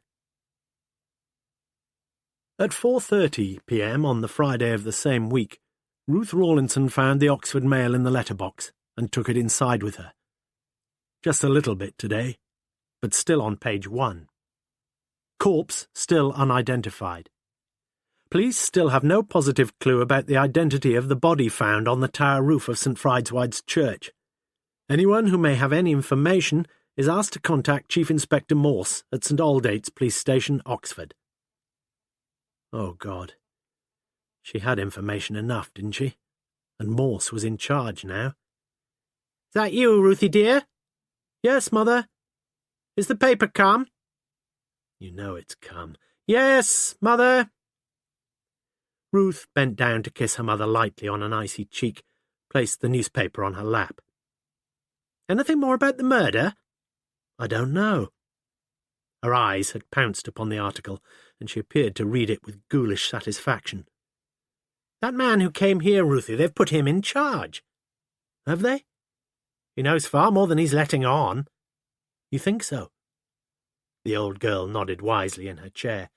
You remember that tramp fellow who murdered Harry Josephs? Who said he murdered? No need to get cross, dear. You know you're interested. You still keep all the newspaper clippings, I know that. Ruth looked savagely into the gas fire. There were some days now when she could hardly trust herself to speak. Well, that's who it is, said her mother. Pardon? The man up the tower, dear. It's the tramp. Bit elegantly dressed for a tramp, wouldn't you say, Mother? White shirt and a... I thought you said you hadn't seen the paper, dear. Ruth took a deep breath. You're talking nonsense, Mother. So you don't think it is the tramp? Well, a tramp wouldn't be wearing clothes like that. People can change clothes, can't they? You've been reading too many detective stories. You could kill someone and then change his clothes. Of course you couldn't. Ruth was watching her mother carefully. You make it sound like dressing up a doll or something. It would be difficult, dear. I know that. It's not impossible, that's all I'm saying. You could always change a man's clothes before you killed him. What? Don't be so silly. You don't identify a body by the clothes. It's the face and things like that. You can't change... What if there's nothing left of his face, dear? Said Mrs. Rawlinson sweetly. Ruth walked over to the window, anxious to bring the conversation to a close. In her mind's eye, Ruth still had a clear picture of the tramp her mother had been talking of, the man she'd known to be Lionel Lawson's brother, the man who'd usually looked exactly what he was, a worthless, feckless parasite, reeking of alcohol, dirty and degraded. Not quite always, though. There'd been 2 occasions when she'd seen him looking more than presentable, hair neatly groomed, face shaven freshly, and a decently respectable suit on his back. On those occasions, the family resemblance between the 2 brothers had been quite remarkable. Although her husband had borrowed on the mortgage of their house in Wolvercote, Mrs. Brenda Josephs was now comfortably placed financially, and the nurses' hostel in the General Hospital on the outskirts of Shrewsbury provided more than adequate accommodation.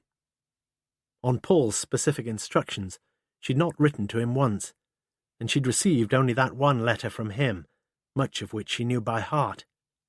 And above all, don't be impatient, my darling. I love you, Brenda, and soon we shall be able to start a completely new life together.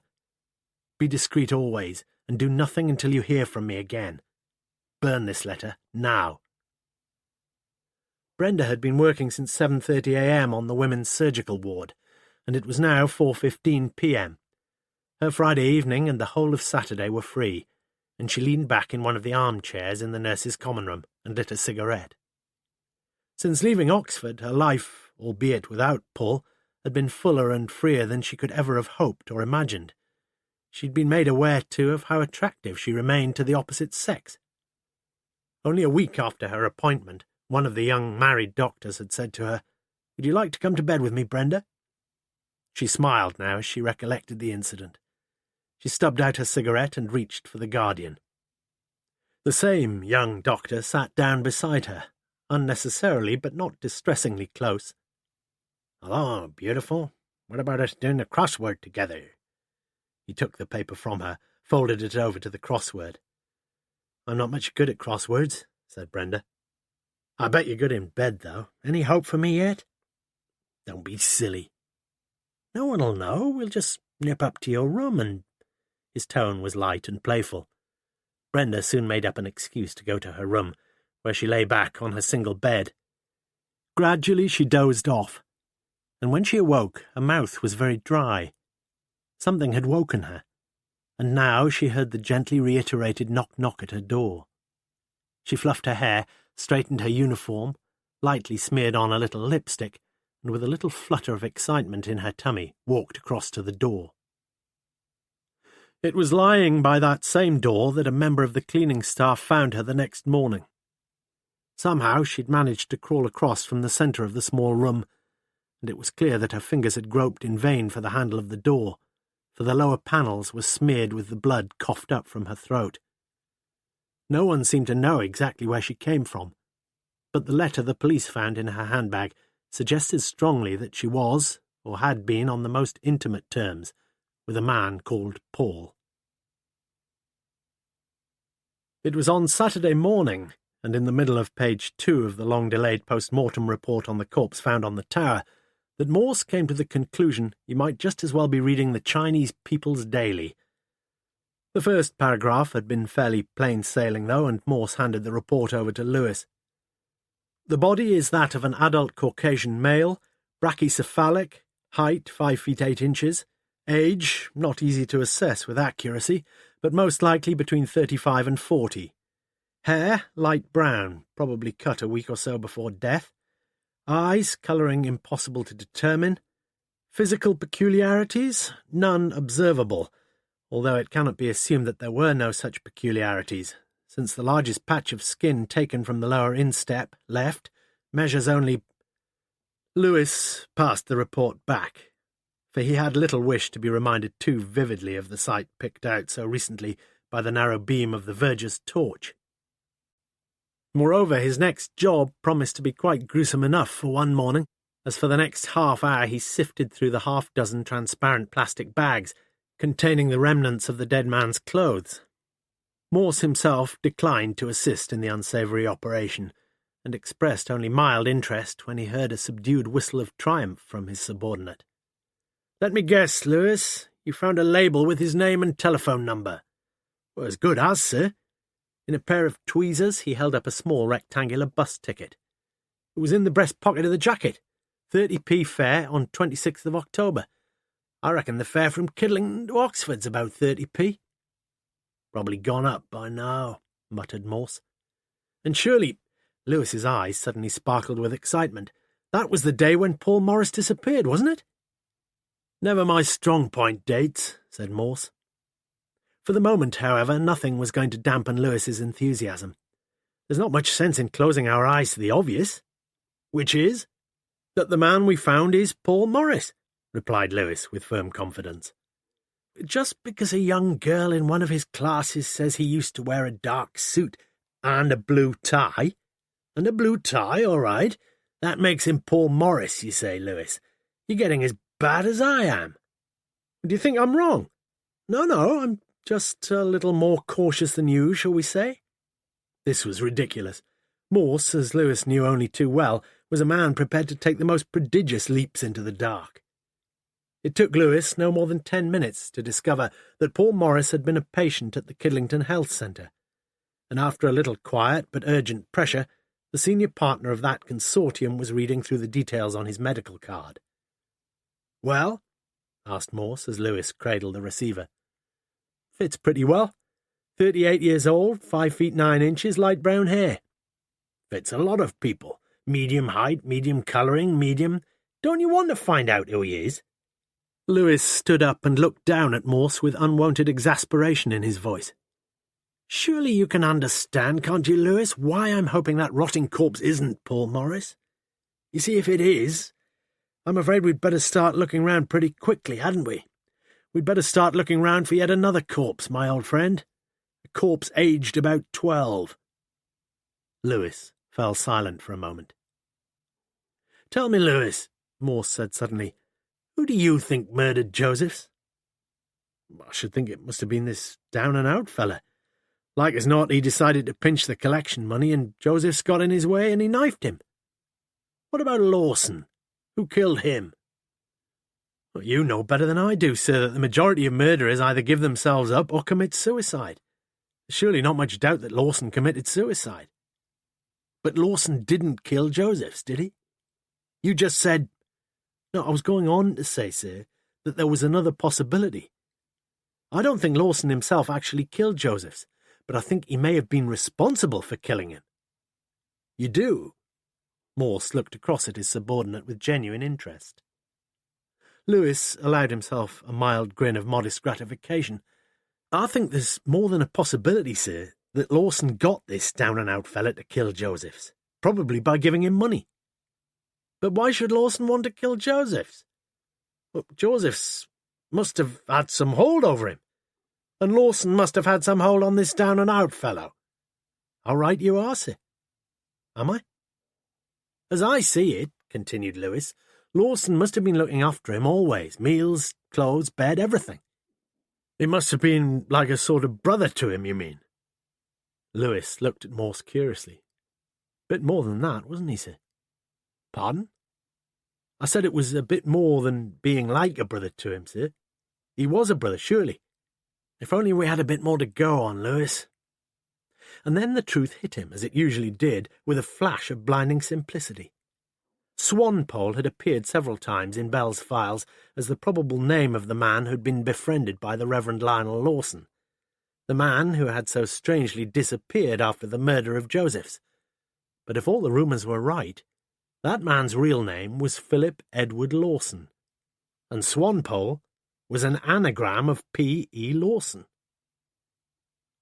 At 12:25 p.m. the same day, a call from the Shrewsbury Constabulary came through to the Thames Valley Police HQ in Kidlington, where the acting desk sergeant took down the message carefully.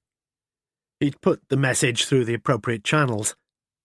It was only after he'd put the phone down that he realised he hadn't the faintest idea what the appropriate channels were.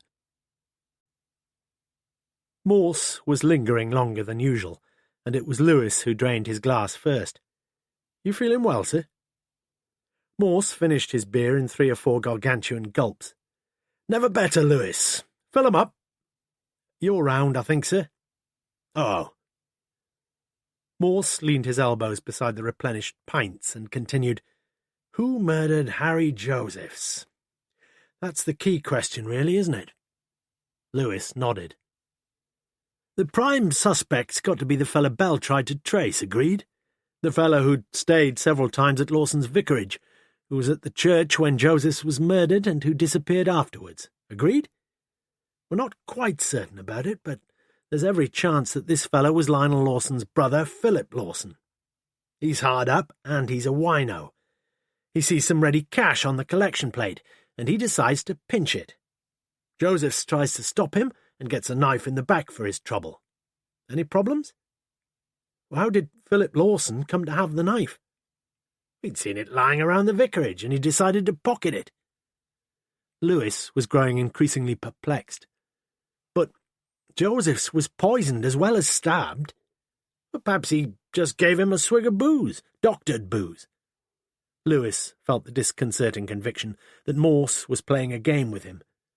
"But Josephs could have been poisoned when he took communion, sir. How do you figure that out?" "Well, I reckon the churchwarden is usually the last person to take communion, and so this tramp fella is kneeling there next to him, and he slips something into the wine. Well, how did he carry the poison?" "Well, he could have had it in one of those rings. You just unscrew the top." "You watch too much television," said Morse. "And sprinkle it in the wine." "It would be a whitish powder, Lewis, and it wouldn't dissolve immediately, so the Reverend Lionel would see it floating on the top. Perhaps he had his eyes closed. There's a lot of praying and all that sort of thing when... And Josephs himself? Why wasn't Lawson poisoned then? It's the minister's job to finish off any wine that's left, and as you say, Josephs was pretty certainly the last customer." "Perhaps Joseph swigged the lot," suggested Lewis hopefully. "Or perhaps the two of them, the two Lawson brothers, were in it together. That would answer quite a lot of questions, wouldn't it?" Morse smiled contentedly at his colleague. "You know, Lewis, you get brighter all the time. I think it must be my company that does it." He pushed his glass across the table. "Your turn, isn't it?" Lewis placed 2 more pints on the table. "Perhaps if Lawson was still alive—" "He's just the man we've got to talk about, Lewis. Suspect number 2, agreed?" "You mean he suddenly disappeared from in front of the altar, murdered Josephs, and then came back and carried on with the service?" Something like that. The beer was good, and Lewis leaned back, quite happy to listen. Come on, sir. I know you're dying to tell me. First, let's just follow up your idea about the poisoned chalice. What if the Reverend Lionel himself put the morphine in the wine? What then? After his brothers had a swig, he can pretend that the chalice is empty, turn round to the altar, slip in the powder, pour in a drop more wine, give it a quick stir, no problem. Or else he could have had 2 chalices, one of them already doctored, and just put the one down and pick up the other. Easier still. The Reverend Lionel knows that Joseph's will go straight to the vestry, and that in a few minutes he's going to be very dead. There's one hell of a dose of morphine in the communion wine, and the strong probability is that Joseph's is going to die all nice and peaceful-like, because morphine poisoning isn't a painful death. In which case, Joseph's death may well pose a few problems, but no one's going to be able to pin the murder on the Reverend Lionel. The chalice has been carefully washed out and dried, in strict accord with ecclesiastical etiquette. A wonderful example of a criminal actually being encouraged to destroy the evidence of his crime. But then things began to go askew. Joseph's must have guessed that something was desperately wrong with him, and before he collapsed in the vestry he just managed to drag himself to the curtains and shout for help, a shout that all the congregation heard. But the Reverend Lionel was off down the aisle like an avenging fury, and once inside the vestry he stabbed Joseph's viciously in the back, turned to face the congregation, and told them all that Joseph's was lying there murdered. He'd have got blood all over him, protested Lewis. Wouldn't have mattered much if he'd been wearing the sort of outfit they were wearing this morning, said Morse. Lewis thought back to the morning service and those deep crimson vestments. But why finish Joseph's off with a knife? He'd be almost dead by then. Lionel was frightened that Joseph's would accuse him of doing the poisoning. Did Bell think that's how it happened? Morse nodded. Yes, he did. And do you, sir? Morse seemed to be weighing the odds in the mental balance. No, he said finally. I reckon it was Lionel Lawson who killed Joseph's, though in a rather more simple way. He just walked down to the vestry, knifed poor old Harry Joseph's, and then he walked back. You've got it. Lewis began to wonder if the beer had not robbed the inspector of his wits. With all the congregation watching him, I suppose. Oh, no, they didn't see him. They didn't. No, the service at which Joseph's was killed was held in the Lady Chapel. As I see it, the Reverend Lionel and his brother had got everything worked out, and that night the pair of them were all dressed up in identical ecclesiastical clobber. Now, when the Reverend Lionel walked out of the Lady Chapel for a few seconds, it wasn't the Rev Lionel who walked back. There were only a few prayerful old souls in the congregation, and for that vital period, the man standing in front of the altar, kneeling there, praying there, but never actually facing the congregation, was Brother Philip. What do you think, Lewis? If you say so, sir. Lewis was growing increasingly sceptical about all this jiggery-pokery with duplicate chalices and chasubles, and anyway, he was anxious to be off home. He stood up and took his leave. Morse remained where he was. One idea was growing even firmer in his mind. There must have been some collaboration somewhere. And like as not, that collaboration had involved the 2 brothers. But how? For the 1000th time, Morse told himself that he had to decide who had killed Harry Joseph's. All right, assume it was the Reverend Lionel, on the grounds that something must have driven him to suicide. But what if it wasn't Lionel who'd thrown himself from the tower?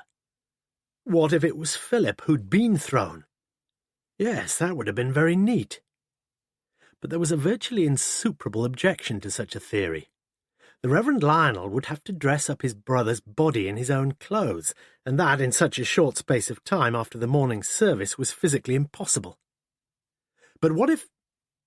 Yes, what if Lionel had somehow managed to persuade his brother to change clothes? Was it possible?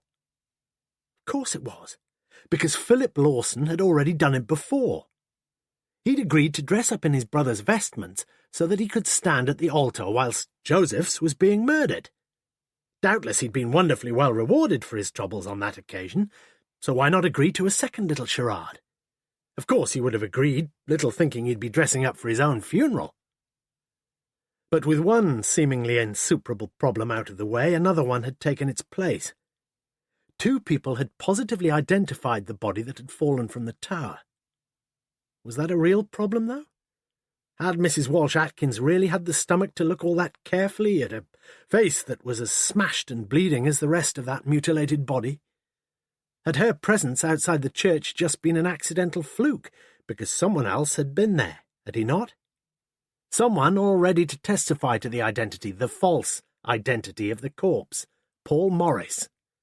And Paul Morris had subsequently been murdered because he knew too much, knew specifically that the Reverend Lionel Lawson was not only still in the land of the living, but was also a murderer to boot, a double murderer, a triple murderer. "You mind drinking up, sir?" said the landlord. "We often get the police round here on Sunday mornings." "Come on, girl." It was 8:10 when the key scraped gently in the Yale lock and she entered. She walked across the room and stood in front of him, provocatively. "Christ, you make me feel sexy in that outfit." There were no tender words of preliminary love play on either side, yet she sat close to him as he poured 2 full glasses of wine. "Been watching the telly all night?" "I didn't get back till 6:30. She turned to look at him for the first time. "You're a fool going out like that. Don't you realise? Calm down, woman. Nobody's going to recognise me now." He leaned across her, and his fingers deftly unfastened the top button of her blouse. She seemed almost mesmerised as he pulled her up from the sofa and led the way through to the bedroom. She hated the man, and the power he'd come to wield over her. Yet she needed him, needed the firm virility of his body. He spoke to her as she stood by the door. "Same time on Wednesday?" Her lip was shaking as she replied, "It's got to stop." "Stop? You couldn't stop. You're in this as deeply as I am." She shook her head almost wildly. "You said you'd be going away. You promised." "And I shall be. But until I do go, I keep seeing you. And don't tell me you don't enjoy it, because you do." Yes, she knew it, and she felt her eyes prickling with hurt at his cruel words. No, it just couldn't go on like this, and the solution to all her troubles was so childishly simple. She just had to go and see Morse, tell him everything and face the consequences. The man was watching her carefully. He was used to taking swift decisions. He always had been. For him, sex had always come a poor second to power. He walked over to her, and his face for once seemed understanding as he placed his hands lightly on her shoulders. "I won't make any more demands on you, Ruth. I promise I won't," he said quietly. He would have to kill her, of course. That decision had been taken long ago, anyway. "Still cleaning the church?" She nodded and finally broke away from him. "Still on Monday and Wednesday mornings?" I usually go about 10. You remember when I asked you whether you knew anything about what they found up on the church tower?" "I remember." "You said you hadn't any idea at all." "And I haven't, not the faintest idea. But I expect the police will find out." For a moment she thought of Morse with his piercing eyes. Why, oh why, hadn't someone like Morse found her many years ago? Morse rubbed his hands delightedly over the crowded plate of sausages, eggs, and chips which Mrs. Lewis had placed before him. It was 8:30 on the same Sunday evening. He broke the surface of one of his eggs and dipped a golden-brown chip into the pale yellow yolk. 10 minutes later, Lewis sat checking his football pools, and Morse leaned back on the sofa, his mind preoccupied with death and people being lowered into their graves. That was it. A wave of excitement set his senses tingling. Things could wait, surely. What on earth was going to be gained by another nocturnal visit to a dark, deserted church? But inevitably Morse knew that he couldn't wait and wouldn't wait. "Sorry about this, Mrs. Lewis, but I shall have to take the old man away again, I'm afraid." Where the dickens, Lewis wondered, were they off to now? As it happened, the church was neither dark nor deserted, and the main door at the north porch creaked open to reveal a suffused light over the quiet interior. The Reverend Canon Meiklejohn was walking towards them, removing a long green-embroidered stole from round his neck. "Which of you wants to be first, gentlemen?" "I'm afraid I've not been sinning much today," said Morse. "We're all sinners, you know that," said Meiklejohn seriously. "Is there a crypt under the church?" asked Morse. Meiklejohn's eyes narrowed slightly. "Well, yes, there is, but no one goes down there." "How can we get down there?" Meiklejohn breathed deeply, but led Morse and Lewis into the churchyard, over the wet grass along the south side of the outer church wall. "Here we are," said Meiklejohn. He stood over a horizontal iron grille about 6 feet by 3 feet, which rested on the stone sides of a rectangular shaft cut into the ground. Through the grille bars, originally painted black, but now brown flaked with rust, the torchlight picked out the bottom of the cavity, about 12 feet below. To the side of the shaft furthest from the church wall was affixed a rickety-looking wooden ladder, and parallel to it an iron handrail ran steeply down. Set just beneath the church wall was a small door, the entrance to the vault. Morse put his hands beneath the bars of the grille and lifted it aside easily and lightly.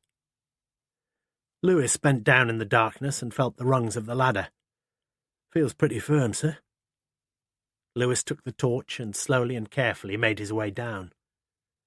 "I reckon someone's been down here fairly recently, sir. One of the steps near the bottom here is broken." "Look, Inspector, I really must be going," said Meiklejohn to Morse. "We'll let you know if we find anything," said Morse. "Are you expecting to find something?" Was he? In all honesty, the answer was yes. He was expecting to find the body of a young boy called Peter Morris. "Not really, sir. We just have to check out every possibility, though." Lewis's voice sounded once more from the black hollow. "The door's locked, sir. Can you—" Morse dropped down the set of keys he'd been given by Meiklejohn. "See if one of these fits." Morse eased himself onto the ladder and gradually descended into the shaft with slow-motion movements. He noted, as Lewis had just done, that the third rung from the bottom of the original wooden ladder had been snapped, and judging from the yellowish-looking splintering at the jagged fracture, someone's foot had gone through the rung comparatively recently. Someone fairly heavy, or perhaps someone with an extra weight upon his shoulder. "In we go, Lewis."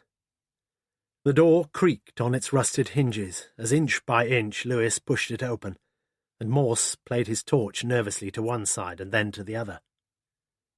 In the second alcove on the left, there was nothing more than a large heap of coke, with a long-handled, spatulate instrument laid across it. Lewis was leading the way, and Morse was hanging back a little as Lewis shone the torch upon a stack of coffins, one piled on top of another, their lids warped and loose. "Plenty of corpses here," said Lewis. But Morse had turned his back and was staring somberly into the darkness. "I think it'll be sensible to come back in the morning, Lewis." They retraced their way, and soon Morse stood again at the entrance to the vaults, his forehead damp with cold sweat. He breathed several times very deeply, and the prospect of climbing to the ground above loomed like a glorious release from the panic that threatened to engulf him. Yet it was a mark of Morse's genius that he could take hold of his weaknesses and almost miraculously transform them into his strengths. If anyone were going to hide a body in these vaults, he would feel something, surely, of this same irrational fear of the dark, of the dead, of the deep-seated terror that forever haunted the subconscious mind. No one surely would venture too far, alone and under the cover of night, into these echoing, cavernous vaults. "Have a look under the coke, will you?" said Morse quietly. 5 minutes later, Lewis found him. He was a young boy, aged about 11 or 12, and dressed in school uniform. Round his neck was a school tie, a tie tightened so viciously that it had dug deep into the flesh around the throat. A tie striped alternately in the regulation red and grey of the Roger Bacon School, Kidlington. Lewis reached Bell's office the following day to find Morse sitting behind the desk shouting into the phone with a livid fury. Well, get the stupid bugger then. Yes, now! He motioned Lewis to take a seat. You? He bellowed into the mouthpiece at last. What the hell do you think you're playing at? It's been sitting under your bloody nose since yesterday lunchtime. He banged down the phone, still seething with rage. Sensibly, Lewis sat silent, and it was Morse who finally spoke. Mrs. Josephs was murdered last Friday in a nurses' hostel in Shrewsbury. Lewis shook his head sadly. How many more, sir? Morse breathed deeply and seemed suddenly quite calm again. I don't know. You think it's the same fella? I don't know. Get the file out again. Lewis walked across to one of the steel cabinets. I ought to have guessed that she'd be next on the list. But I know one thing, Lewis. I know that this case is getting out of hand. Morse reached for the phone. Hello? Miss Rawlinson? Morse here. I want you to try to remember, if you can, whether the Reverend Lawson wore spectacles. Yes, he always wore them, gold-rimmed they were. Do you happen to remember that tramp fellow? You know, the one who sometimes used to go to your church? Yes, I remember him, replied Ruth slowly. Did he wear spectacles? No, I don't think he did. Good, well, that's about all, I think. How are you, by the way? Oh, fine, thanks. You still engaged in your good works? In the church, I mean? Yes. Mondays and Wednesdays, isn't it? Yes. It was the second occasion she'd been asked the same question within a very short time. And now she knew he was going to ask her what time she usually went there. Usually about 10 o'clock, isn't it? Yes, that's right. Why do you ask? And why did she suddenly feel so frightened? No reason, really. I just thought, I might see you again there one day. Yes, perhaps so. Goodbye, said Morse. You ask some very odd questions, said Lewis. Some very important ones, too, replied Morse rather pompously. You see, Lawson's specs were in his coat pocket when they found him. It's all here. He tapped the file on the death of the Reverend Lionel Lawson. And Miss Rawlinson said that he always wore them. Interesting, eh? What, you mean it wasn't Lionel Lawson who... I mean exactly the opposite, Lewis. I mean it was Lionel Lawson who chucked himself off the tower. I just don't understand. Short-sighted jumpers invariably remove their specs and put them in one of their pockets before jumping. So any traces of glass in a suicide's face are a sure tip-off that it wasn't suicide but murder. It's like people taking their false teeth out when they go to bed. And that's enough to go on. Well, it's something, isn't it? We're up against a very clever fellow, Lewis, but I just can't see him murdering Lawson and then very carefully taking off his specs and putting them back in their case, can you? No, Lewis couldn't see that. Couldn't see much at all. Are we making any progress in this case, sir? Good question, said Morse. Time we had a bit of lunch, isn't it? The two men walked up to the Golden Cross. Lewis left after only one pint, and Morse himself sat back to think. Somewhere, if only he could think where, he felt convinced that he had missed something. Was it there, in the church itself, that he'd overlooked some simple, obvious fact that even at this very second lay waiting to be discovered? Morse relocked the door in the north porch after him, conscious that he must try to look upon the interior of the church somehow differently. He fingered through 6 devotional tracts neatly stacked just inside the door. This was much better. He felt it in his bones. He turned his attention to a stack of guides to St. Fride's and another stack of parish notes, in which details of the current month's activities were fully listed. Someone would have to keep some sort of record of all the services every week, surely so, especially when he had as many services as... That was it!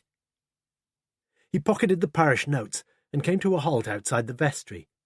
He stood where he was for several minutes, looking around him once more, and indeed, had he but realized it, he was now within a few yards of the clue that would smash some of his previous hypotheses into 1,000 pieces. But for the moment, the fates were not smiling upon him. It was 7:30 when finally the two Oxford detectives were seated in the superintendent's office at the Salop Police HQ. And it was 8:30 when they emerged. Morse had said little and Lewis less, and neither man felt that the meeting was of more than routine value. One of the doctors had spoken to her the previous evening, had sat in the nurse's common room with her doing a crossword puzzle. But although he was probably the last person apart from the murderer to see her alive, there was no reason whatsoever to suspect that it had anything to do with her death. But somebody had. Somebody had strangled her brutally with her own belt and left her for dead on the floor by the side of her bed, from where she'd later managed to crawl to the door of her room to try desperately to call for help. But no one had heard her, and no one had come. "I suppose we'd better see her," said Morse dubiously, as they all trooped out of the superintendent's office. In the cream-tiled police morgue, a constable pulled out a sliding container from a stainless steel structure and turned back the sheet from the face. White, waxy-textured and washed, the lolling, bloodshot eyes bearing their chilling witness to the agony of her death. At the base of her neck and running up to her right ear was the hideous groove left by the belt. "Probably left-handed," muttered Lewis. "If he strangled her from the front, that is." He turned towards Morse as he spoke, and noticed that the great man had his eyes shut. 5 minutes later, Morse was looking immeasurably happier as he sat in the anteroom surveying the contents of the murdered woman's pockets and handbag. "We should be able to check the handwriting easily enough," said Lewis, as he saw Morse studying the letter from Kidlington. "We hardly need to, do we?" said Morse, putting it to one side and turning to the other contents of the handbag. There were 2 pocket diaries, a leather purse, and the usual bric-a-brac of feminine toiletry, comb, hand mirror, lipstick. Morse flicked rather aimlessly through the current diary. Lewis picked up the diary for the previous year and examined it with his usual exaggerated care. Against virtually every Sunday throughout the year up to mid-September were the letters SF. And these same letters were repeated at irregular intervals and on irregular weekdays throughout the same period. "What does SF stand for, sir?" "St. Fried's," said Morse without a moment's thought. Yes, that must be it. Harry Josephs had been disqualified from driving, and it was his wife's duty to take him down to the church in her own car. That fitted all right. Sunday mornings for the big service of the week, and then, at intermittent intervals, the midweek days whenever some prestigious saint or other held an anniversary. Morse thanked the superintendent for his cooperation, shook hands with him, and got into the car beside Lewis. It was on the Kidderminster Road, about 6 or 7 miles south of Shrewsbury, that a wave of chilling excitement gradually crept up to the nape of Morse's neck. "Did you say that Brenda Josephs marked off the days when she took her husband to church?" "Looked like it, sir, and quite a few times apart from Sundays." "She put SF." "That's about it, sir." He glanced at Morse, who was staring with extraordinary intensity into the outer darkness of the night, thinking of the diary entry for Monday the 26th of September, the day on which Harry Josephs had been murdered. The initials SF had not appeared in the diary that day. It was true that the Reverend Keith Meiklejohn, inducted as he had been only in the previous November, had not known the Morris family personally, and could not therefore be expected to react too keenly to the tragic discoveries of what, if rumour were to be believed, were the bodies of father and son. Yet as he sat in his study at 9:30 a.m. on Tuesday morning, pondering on the text for his sermon, he knew that his compassion should have been engaged more deeply. The doorbell rang. His visitor was soon asking him some pretty blunt questions. "You had a big congregation last Sunday, sir?" "About usual, Inspector." "I've heard that you get even more people than Lawson did." "Perhaps so, certainly in the week, I think." "You keep a fairly accurate record of the congregations, though?" Meiklejohn nodded. "I've continued my predecessor's practice in that respect." "Not in all respects?" Meiklejohn was aware of the inspector's blue eyes upon him. "What are you trying to say?" "Was Lawson lower church in his views than you are?" "That might be one way of putting it, yes. I noticed you had 3 priests in church on Sunday morning, sir." Myself and my curate were there. The sub-deacon need not be in holy orders. Did Lawson have a curate? For the first part of his time here he did. The parish is a large one and, in my view, should always have a curate. Lawson was on his own then for the last few years. He was. Did you ever hear, sir, that Lawson might have been a fraction too fond of the choir boys? I think it quite improper for you or for me to— I met his former headmaster recently, interrupted Morse, a new note of authority in his voice. I felt he was concealing something, and I guessed what it was. The fact that Lionel Lawson had been expelled from school. You're sure of that? Morse nodded. I rang the old boy up today and put it to him. He told me I was right. Expelled for homosexuality, you see. He refused to confirm that, said Morse slowly. He also refused to deny it, I'm afraid. Have you heard any rumours that Lawson was at all inclined to that sort of thing? Meiklejohn spoke with quiet conviction. I've heard one or two rumours, yes. But it is my view that the Reverend Mr. Lawson was not a homosexual. Thank you, said Morse, in the tone of a man who says thank you for nothing. Could Meiklejohn tell him any more? There was just that one final question, the most vital question he would ask in the whole case. It was the question which had suddenly sprung to life in his mind the previous evening on the road just a few miles south of Shrewsbury. He took from his pocket the now crumpled parish notes for April. You print one of these every month? Yes. Do you keep copies of them from previous years? Of course, it's a great help in compiling the parish notes to have the previous year's copy. Can I look at last year's notes, please, sir? Meiklejohn walked over to one of the bookshelves and took out a loose-leafed folder. Which month's copy do you want? His eyes reflected a shrewd intelligence. September, perhaps? September, said Morse. Here we are, yes, July, August. He stopped and looked a little puzzled. October, November. It's not here, Inspector, he said slowly. But you could always check up from the church register. The what? We keep a register in the vestry. Every service is recorded there. Morse allowed himself an exultant grin. His hunch had been right then. The clue for which he'd been searching was where he'd always thought it would be, under his very nose inside the church itself. Just as Meiklejohn had said, the bulky leather-bound register stood on its shelf in the vestry. On the left-hand pages were written the day, the date, and the time of the service, followed by some brief specification of the particular saint's day, feast day, etc. On the right-hand page, the record was continued with details of the type of service celebrated, the number present in the congregation, the amount taken at the offertory, and lastly the signature of the minister or ministers officiating. The register had fallen open at the current month, and Morse turned back a thickish wadge of the book's heavy pages. There it was now, staring him in the face. Monday, 26th of September, 7:30 p.m., the conversion of St. Augustine. Solemn Mass, 13, Lionel Lawson, M.A., Vicar. For several minutes, Morse stared at the entry with a blank fixity. Had he been wrong after all? For there it was, all printed out in Lawson's own hand, the precise details of the service at which Josephs had been murdered, the date and time, the occasion, the type of service, which of course accounted for Paul Morris's presence, the number in the congregation, the offertory, the sum quite naturally unknown and unrecorded, except perhaps for a few brief seconds in Joseph's brain before he met his death, and then Lawson's signature. All there, all in order. What had Morse hoped to find there?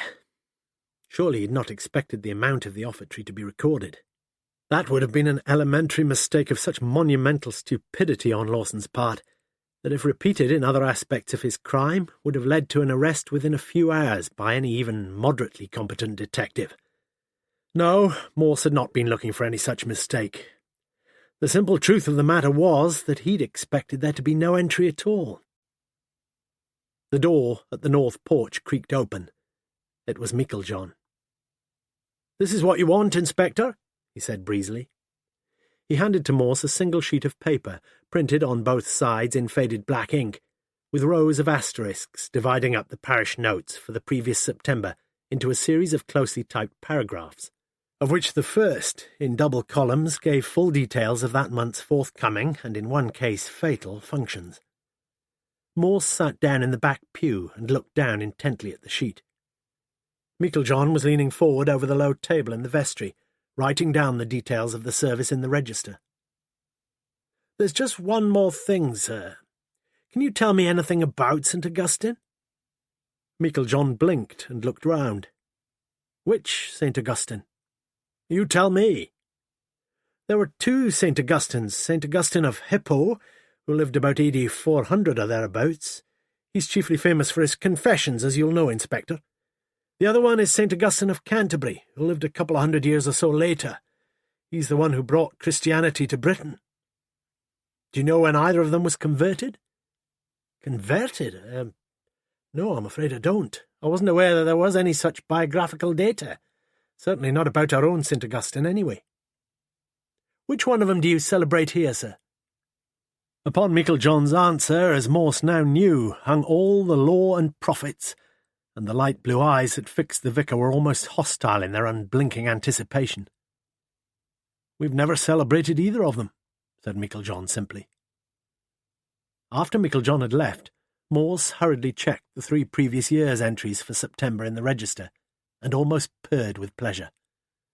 The institution of any celebration to mark the conversion of one or other of the great Augustines had only begun, if it had begun at all, in the September of the previous year, under the Reverend Lionel Lawson, and in the notes which Meiklejohn had just found for him, there was not a single word about the service at which Josephs would be murdered. Side 3. "What time does the Oxford Mail go to press, Lewis?" "First edition about now, I should think." "Get me the editor on the blower, will you?" Morse very hastily scribbled a few notes, and when Lewis handed him the phone, he was ready. "I want this on the front page in tonight's Mail, is that clear? Here goes. Headline: Arrest imminent in St. Fried's murder hunt. Now here's your copy. The Oxford police today reported that their investigation into the murder last September of Mr. Harry Josephs is now virtually complete. Stop. Chief Inspector Morse of the Thames Valley Constabulary told reporters today that only one more key witness remains to come forward before the evidence is complete. Stop. In any case, an arrest is confidently expected within the next 40-8 hours. Stop. End of copy. You got all that? Front page, mind, and give it a good big headline, about the same size type you use when Oxford United win." "When did that last happen?" asked the editor. Morse put down the phone and turned to Lewis. "Get this typed and stick it on the outside of the south door at St. Fried's. Lewis looked down at what Morse had written. "Because of imminent danger from falling masonry immediately above the inside of the porch, this door must on no account be opened until further notice." The paper boy from the Summertown newsagents turned into Manning Terrace on his racing bicycle. At number 14A, Ruth Rawlinson was just inserting her Yale key after an afternoon's shopping in Oxford. She took the paper from the boy. "Is the paper come?" "Yes, Mother." "Bring it with you, dear." Ruth bent down to kiss her mother lightly on the cheek, placed the newspaper on her lap, realized that tomorrow was Wednesday. Oh, God. She just wouldn't go. It was as simple as that. "Ruth, come and read this," said her mother. Ruth read the front-page article. Oh, my God. The man read the article through many, many times, and always would his eyes linger on the same line. Only one more key witness remains to come forward before evidence is complete. In a flash, as always, the decision was taken. Yes, it had to be tomorrow. Tomorrow morning. It was not only Ruth Rawlinson, therefore, who had decided to miss the regular Wednesday evening rendezvous. Someone else had now made exactly the same decision for her. Ruth Rawlinson's thoughts were in constant and grievous agitation. 5 minutes earlier, when she'd left Manning Terrace, her firm resolve had been to go and see Morse immediately and tell him the whole tragic tale. But she told herself that she needed a chance to brace herself emotionally before plunging her own life, and thereby her mother's life too, into utter ruin and desolation. She propped her bicycle against the wall of the south porch of St. Friedwide's, and then saw the notice on the door. Registering no particular surprise, Ruth Rawlinson walked round to the door at the north porch. It was open. From the sub-manager's office on the top floor of the large store almost opposite, Lewis followed Ruth's progress with his binoculars, just as he had followed the progress of the others who had entered the church since 8:45 a.m., when the door at the north porch had first been unlocked. But they had been few, and his task had been far easier than he could have imagined. He'd accepted the offer of a cup of coffee 5 minutes after she'd gone in, but had kept his binoculars trained on the north entrance, even refusing to turn round to express his thanks. This, if Morse were right, and Lewis thought he was, could be the vital time. Ruth walked along the pews on either side of the main aisle, replacing on their hooks whatever loose hassocks had been left on the floor. Morse watched her with mixed emotions. He watched her large eyes and her full, sensitive lips, and he realized once again how attractive she could have been to him. If he was right, which after 10:20 a.m. he was beginning to doubt somewhat, Ruth Rawlinson was not likely to die in her nightdress, but in the very church in which he was now sitting, carefully concealed behind the dull red curtain of the confessional. Morse began to feel just a little bored. It had seemed such a logical time. Certainly the time he would have chosen had he found himself in the murderer's shoes. At some point in his musings he thought he'd heard a twanging metallic noise, but only now did it register fully. Could it have been the north door being locked? Morse suddenly froze in his seat. He heard a man's voice very close to him. It said, "Hello, Ruth." That was all. Quite a pleasant voice, by the sound of it, but it seemed to turn Morse's blood to ice. Someone must have locked the door all right, from the inside. "What are you doing here?" she asked sharply. "I didn't hear you come in." "No, you wouldn't, would you? I've been here a long time, up on the tower. It's cold up there, but you get a wonderful view." Oh, Lewis, if only your eyes had not been focused quite so closely on the door. "But you must go. You shouldn't be out at all. You worry too much." He laid a hand on her shoulder as they stood together in the central aisle and pulled her towards him. "Don't be silly," she whispered harshly. "The door's locked, my beauty. Have no fear. I locked it myself, you see. There's only the two of us here." She pushed his hand from her. "I've told you I can't take any more of this. You've got to go away from here." "That's exactly what I've come to see you for. Just sit down, that's all." She sat down, and the man sat next to her, no more than 10 feet or so from the confessional. "You read the article," she said flatly. "You must tell me the truth. Did you—" Her voice was faltering now. "Did you have anything to do with all that?" "Me? Can't honestly believe that, Ruth?" Ruth was leaning forward, her elbows on the top edge of the pew in front of her. "It was you who killed them. I know you did."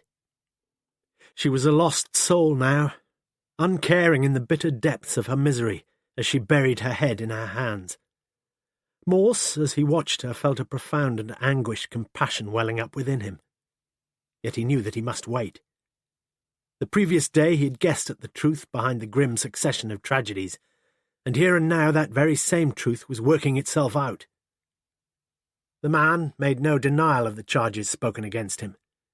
His right hand seemed to be working around his throat. His face momentarily turned away. It was all so very simple, too.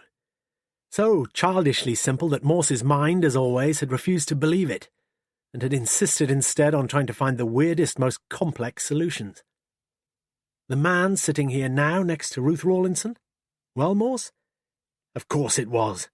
It was Lionel Lawson's brother, Philip Lawson, the man who committed a not very clever crime for the very meanest of rewards, the sponger and the parasite who'd bedevilled his long-suffering brother's life from their earliest school days together.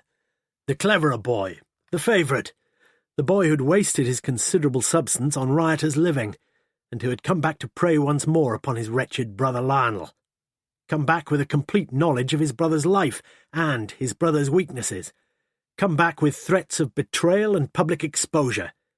Threats which Lionel had paid off with help and kindness and compassion, and, doubtless, with money too.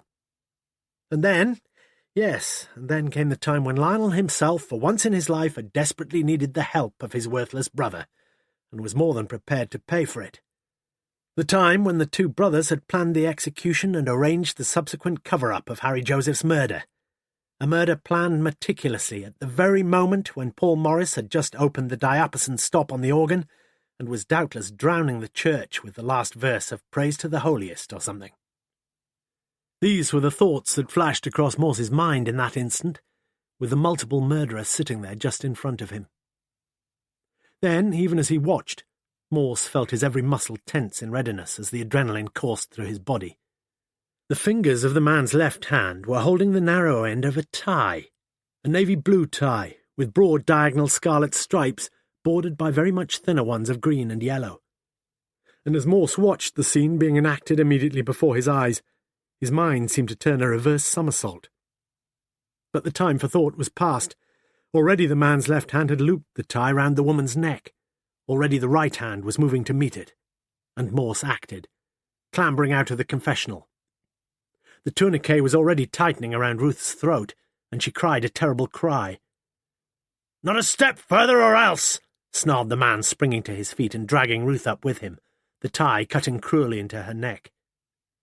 Morse lunged desperately at the pair of them, and Ruth fell heavily in the central aisle as Morse seized the man's right arm and tried with all his considerable strength to twist it behind his back. But with almost ridiculous ease, his adversary shook himself clear and stood there, a vicious hatred blazing in his eyes. "I've got my men all around the church," said Morse, panting heavily. "There's no way for you to get out of here. Now please, be sensible." For a while the man stood quite motionless, only his eyes roving about in their sockets as if searching for some desperate remedy. Then he turned swiftly on his heel, and with his descending peal of maniacal laughter echoing under the vaulted roof, he ran to the back of the church and disappeared behind the curtains of the vestry. Morse felt that strangely compelling and primitive instinct of the hunter for the hunted, and he walked almost boldly to the vestry, where in a sudden flurry he flung the curtains aside. No one was there. Morse walked across the vestry and opened the door to the tower. On the lowest of the circular stone steps to the tower, he saw a pair of dark sunglasses. Step by step, Morse ascended the circular stairway. He was conscious of no fear. It was as if his paranoid acrophobia was temporarily suspended, subsumed by the saner, more immediate danger from the man somewhere above him. Up and up he climbed, the door to the bell chamber just appearing on his right when he heard the voice from high above him. "Keep going, Mr. Morse. Lovely view from the top." "I want to talk to you," shouted Morse. He put his hands out to the walls on either side of him and looked upwards towards the tower, but there was no reply. Another window, again to his left. Strangely, however, Morse realized that he could now look down without that wave of incipient panic. What for the life of him he was unable to do was to look across at the store almost opposite, where he knew that the faithful Lewis would still be watching the door at the north porch with his wonted, unwavering vigilance. Another 6 steps. "The door's open, Mr. Morse. Not much further." Then again the almost insane laugh, but softer this time, and more menacing. On the second step from the top of the tower, and with the door wide open, Morse stopped. "It must have been heavy work carting a body up there. I've always kept fit, Mr. Morse. Pity the ladder collapsed, though. You could have hidden them both in the crypt then, couldn't you? Well, well, how observant we are."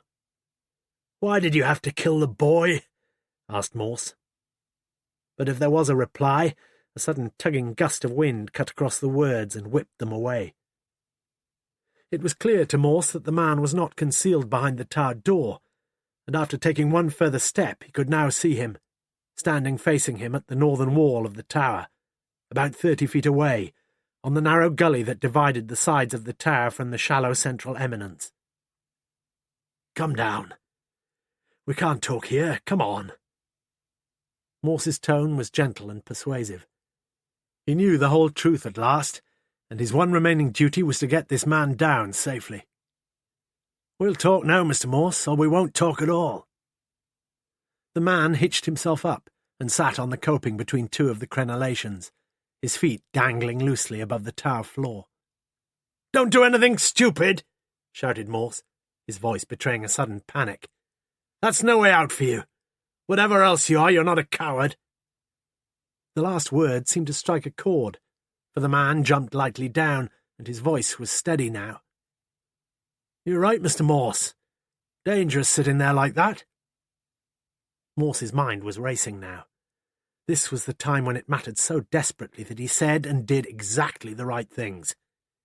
He took one slow step towards the man, then another step, and still the man stood motionless, his back to the north wall of the tower. Only 5 or 6 yards now separated them, and Morse took yet a further step towards him. With a snarl on his bearded lips, the man launched himself at Morse and pinned him round the shoulders with a vicious, vice-like power. "No one's ever called me a coward," he hissed. Morse managed to grab hold of the man's beard with both hands and to force his head back until they both lost their balance and fell heavily against the leaded slope of the central roofing. Morse felt himself pinned beneath the other man's body. He felt strong hands at his throat, the thumbs digging deep into the flesh, and his own hands were now frantically gripping the man's wrists, temporarily staying the irresistible thrust. His lips stretched to their widest extremity over his gritted teeth, his eyes closed with a desperate tightness, as though somehow this might lend him a few extra seconds of time, an extra ounce of strength. The blood thudded in his ears, and from somewhere he heard what sounded like the tinkling crash of a broken milk bottle. His knees were drawn up under the man's stomach, but so oppressive was the weight upon him that he could gain no leverage at all. If only he could find the strength to coordinate his arms and his knees. But his strength was almost gone, and he knew that his body any second now would almost gladly capitulate as the aching muscles in his arms screamed out for rest. He was relaxing already, his head resting almost comfortably now against the cold surface of the central roofing. The full realization of his situation registered for the last time, and for a few seconds longer his grip on the man's wrists held firm as he dredged up the very last drop of his energy. But he had nothing more to offer. Morse realized that something miraculous had occurred. The body so inexorably pressing down upon him had become, in the self-same moment of time, both heavier and lighter, the grip at his throat both tighter and looser. The man groaned as if in some intolerable agony, and as he did so, Morse's knees thrust him away. The man reeled away towards the side of the tower, where he frantically reached out to the nearest crenellation to stay himself. But his impetus was too great.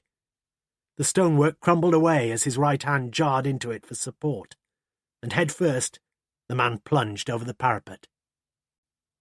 Then was to be heard the diminuendo of a terrifying yell as the man's body fell somersaulting to the ground far below, and finally a deadly thump, followed by the terrified shrieks of those passing by at the foot of the tower. Lewis stood there, still clutching the top end of a long brass candlestick. "You all right, sir?" Morse remained where he was, blissfully breathing in the heady air in mighty gulps. The pain in his arms was like a raging toothache, and he spread them out beside him, lying there on the gently sloping roof like a man who is crucified. "Are you all right?" It was another voice now, a gentler, softer voice, and slim, cool fingers pressed themselves against his wet forehead. Morse nodded and looked up at her face. She held his head in her arms and pressed him closely to her, for what to Morse seemed many days and many hours. Lewis had seen the two men on the tower, had almost broken his own neck clambering down the 5 flights of stairs, and finally, like some frustrated fury, had hammered and hammered with his fists against the north door. The woman was still in there, he knew that, but it occurred to him that something might have happened to her, and in desperation he'd hurled a large stone through the lowest and most convenient window, with the dual purpose of making himself heard and of creating a possible means of entry. And the woman had heard him. The door was unlocked, and grabbing a candlestick from the shrine of the Blessed Virgin, he had taken the tower staircase 3 steps at a time, and once on the roof he'd smashed the candlestick with all his force across the middle of the back of Morse's bearded assailant. "You all right?" The hump-backed police surgeon was the third person to have asked the same question. "Fine. A few weeks on the Riviera and I'll be fine." "You know, Morse, don't you, that every single person ever born has at least one serious illness in his life? The last one." It was a thought. Lewis came back into the church. Things were almost ready outside. "You all right, sir?" "Oh, for Christ's sake," said Morse. Ruth Rawlinson still sat on the rear pew of the Lady Chapel, her eyes staring blankly ahead of her. "I'll see her home," said Lewis quietly. "You just—" But Morse interrupted him. "She can't go home, I'm afraid. You'll have to take her down to the station. She's under arrest, and I want you personally to take her statement." He turned to Lewis with inexplicable anger in his voice. "Is that clear? You, personally." Unresisting, Ruth was led away to a police car by one of the constables, and after she was gone, Morse, Lewis, and the police surgeon followed. The crowd outside, now standing 3 or 4 deep around the covered body, watched their emergence with deep interest, as if the principal protagonists in a drama had just walked onto the stage. They stood there, these 3, over the covered body. "You want to look at him, Morse?" asked the police surgeon. "I've seen enough of him," muttered Morse. "His face is all right, if you're feeling squeamish." The surgeon pulled back the top of the cassock from the dead man's face, and Lewis looked down at it with great interest and intensity. "So that's what he looked like, sir." "Pardon?" "Lawson's brother, sir. I was just saying that—" "That's not Lawson's brother," said Morse quietly. Statement given by Miss Ruth Rawlinson, 14A, Manning Terrace, Oxford, dictated by Miss Rawlinson, signed by the same, and witnessed by Sergeant Lewis, Thames Valley Police, CID. Perhaps it is easier to start 20 years ago. I was then in the first year 6th at Oxford High School studying for my A-levels. The headmistress came into the class one morning and called me outside. She told me she had some very sad news for me. My father, who worked as a printer with Oxford University Press, had suffered a massive coronary thrombosis and had died within an hour of being admitted to the Radcliffe Infirmary. My mother had been struck down with multiple sclerosis, and his death was a terrible blow to her. I stayed on at school and took my A-levels the next year. Then I took a year's course at the Marlborough Secretarial College in the High. I accepted a very good offer from Oxford University Press as a personal and confidential secretary to a man who'd known my father slightly. He was a very kind boss, and the 5 years I spent with him were the happiest of my life. I fell in love with him, quite hopelessly as I thought. Then 2 things happened almost within a few days of each other. My boss asked me if I would marry him, and there was a sudden sharp deterioration in my mother's condition. A GP told me that she was very poorly indeed, and would have to go into hospital immediately. My mother returned home, now needing a great deal of daily attention, and I told my boss that I couldn't accept his proposal, and that in the circumstances it would be better for me to leave. With my own quite handsome little salary now cut off, our financial situation had to be considered carefully, and my mother handed over all the responsibility to me. I had my plans for the house. We would divide it into 2, with Mother and myself living on the ground floor, and another family on the first floor. My idea was to partition the front hall so that the stairs to the upper floor led directly to a completely self-contained residence. The work began a few months later. Everything was going well until a year last February, when my mother received a letter from an old friend of hers who had heard of a marvellous but expensive clinic in Switzerland, which specialised in the treatment and care of multiple sclerosis. I knew that a period abroad would do my mother some good. She went, but things were not working out at all well on the building works. The builders needed more money. By the middle of the summer, I was at my wits' end. It was then that I went to see the Reverend Lionel Lawson. I had one of the great surprises of my life when he told me that if all I was worrying about was money, I should forget my worries immediately. He asked me what I needed, and when I told him, he sat down at his desk and wrote out a cheque. It was just like a miracle, and when I told him that I had no idea of when I could repay him, he just said that he might be in trouble himself one day, and if he was, he'd like to know that I would try and help him in any way I could. As I was leaving the vicarage that day, I saw a man coming out of the kitchen downstairs. His face looked familiar. He was rather shabbily dressed, but he was freshly shaven and his hair had been recently trimmed. I knew that Lionel had a few of the men from the church army hostel to stay with him for a day or two, and sometimes he would persuade them to come along to church services. He was much the same age and build as Lionel, but the last time I'd seen him, he'd had a week or so's growth of stubble on his face, and his hair had been long and dirty. It was only later that I learned that this man was Lionel's brother, Philip. It was shortly after this time that Harry Josephs came into my life. One way and another, tensions were growing between various members of the church at the end of last summer. It was then that I first heard a nasty rumour about Lionel possibly liking the company of choir boys rather more than he should. But I couldn't bring myself to believe it. But there was another rumour almost everyone seemed to have heard, to the effect that Paul Morse, the church organist, was very much too fond of Harry Joseph's wife, Brenda. And then I knew it was true, because Harry Josephs told me so when he called at my house one day. After that, he called quite regularly, always in the morning. Then one day, as we walked to the front door, he just turned to me and told me that he found me attractive, and that he would love to go to bed with me. What was I to say? I was still a virgin. I was 41. I knew that life was passing me by. I asked him if he'd like to have a look at the flat. He made love to me on the mattress of the unmade bed in the back room. For the next few months, we made love together once a week. I tried to stop it, but the man seemed to have some power over me, and I began to hate him as well as myself. One Wednesday morning in early September, my mother had a bad attack, and I decided I had to put off my cleaning visit from the Wednesday morning to the Wednesday evening. But I had keys to the church and could get in whenever I wanted. I was cleaning the confessional when I heard the north door being opened. Paul Morse and Lionel Lawson's brother, as I now knew, Philip, came in. For some reason I felt frightened, and I sat quietly where I was. It was clear to me that Paul was being blackmailed, and that he wouldn't pay up very much longer.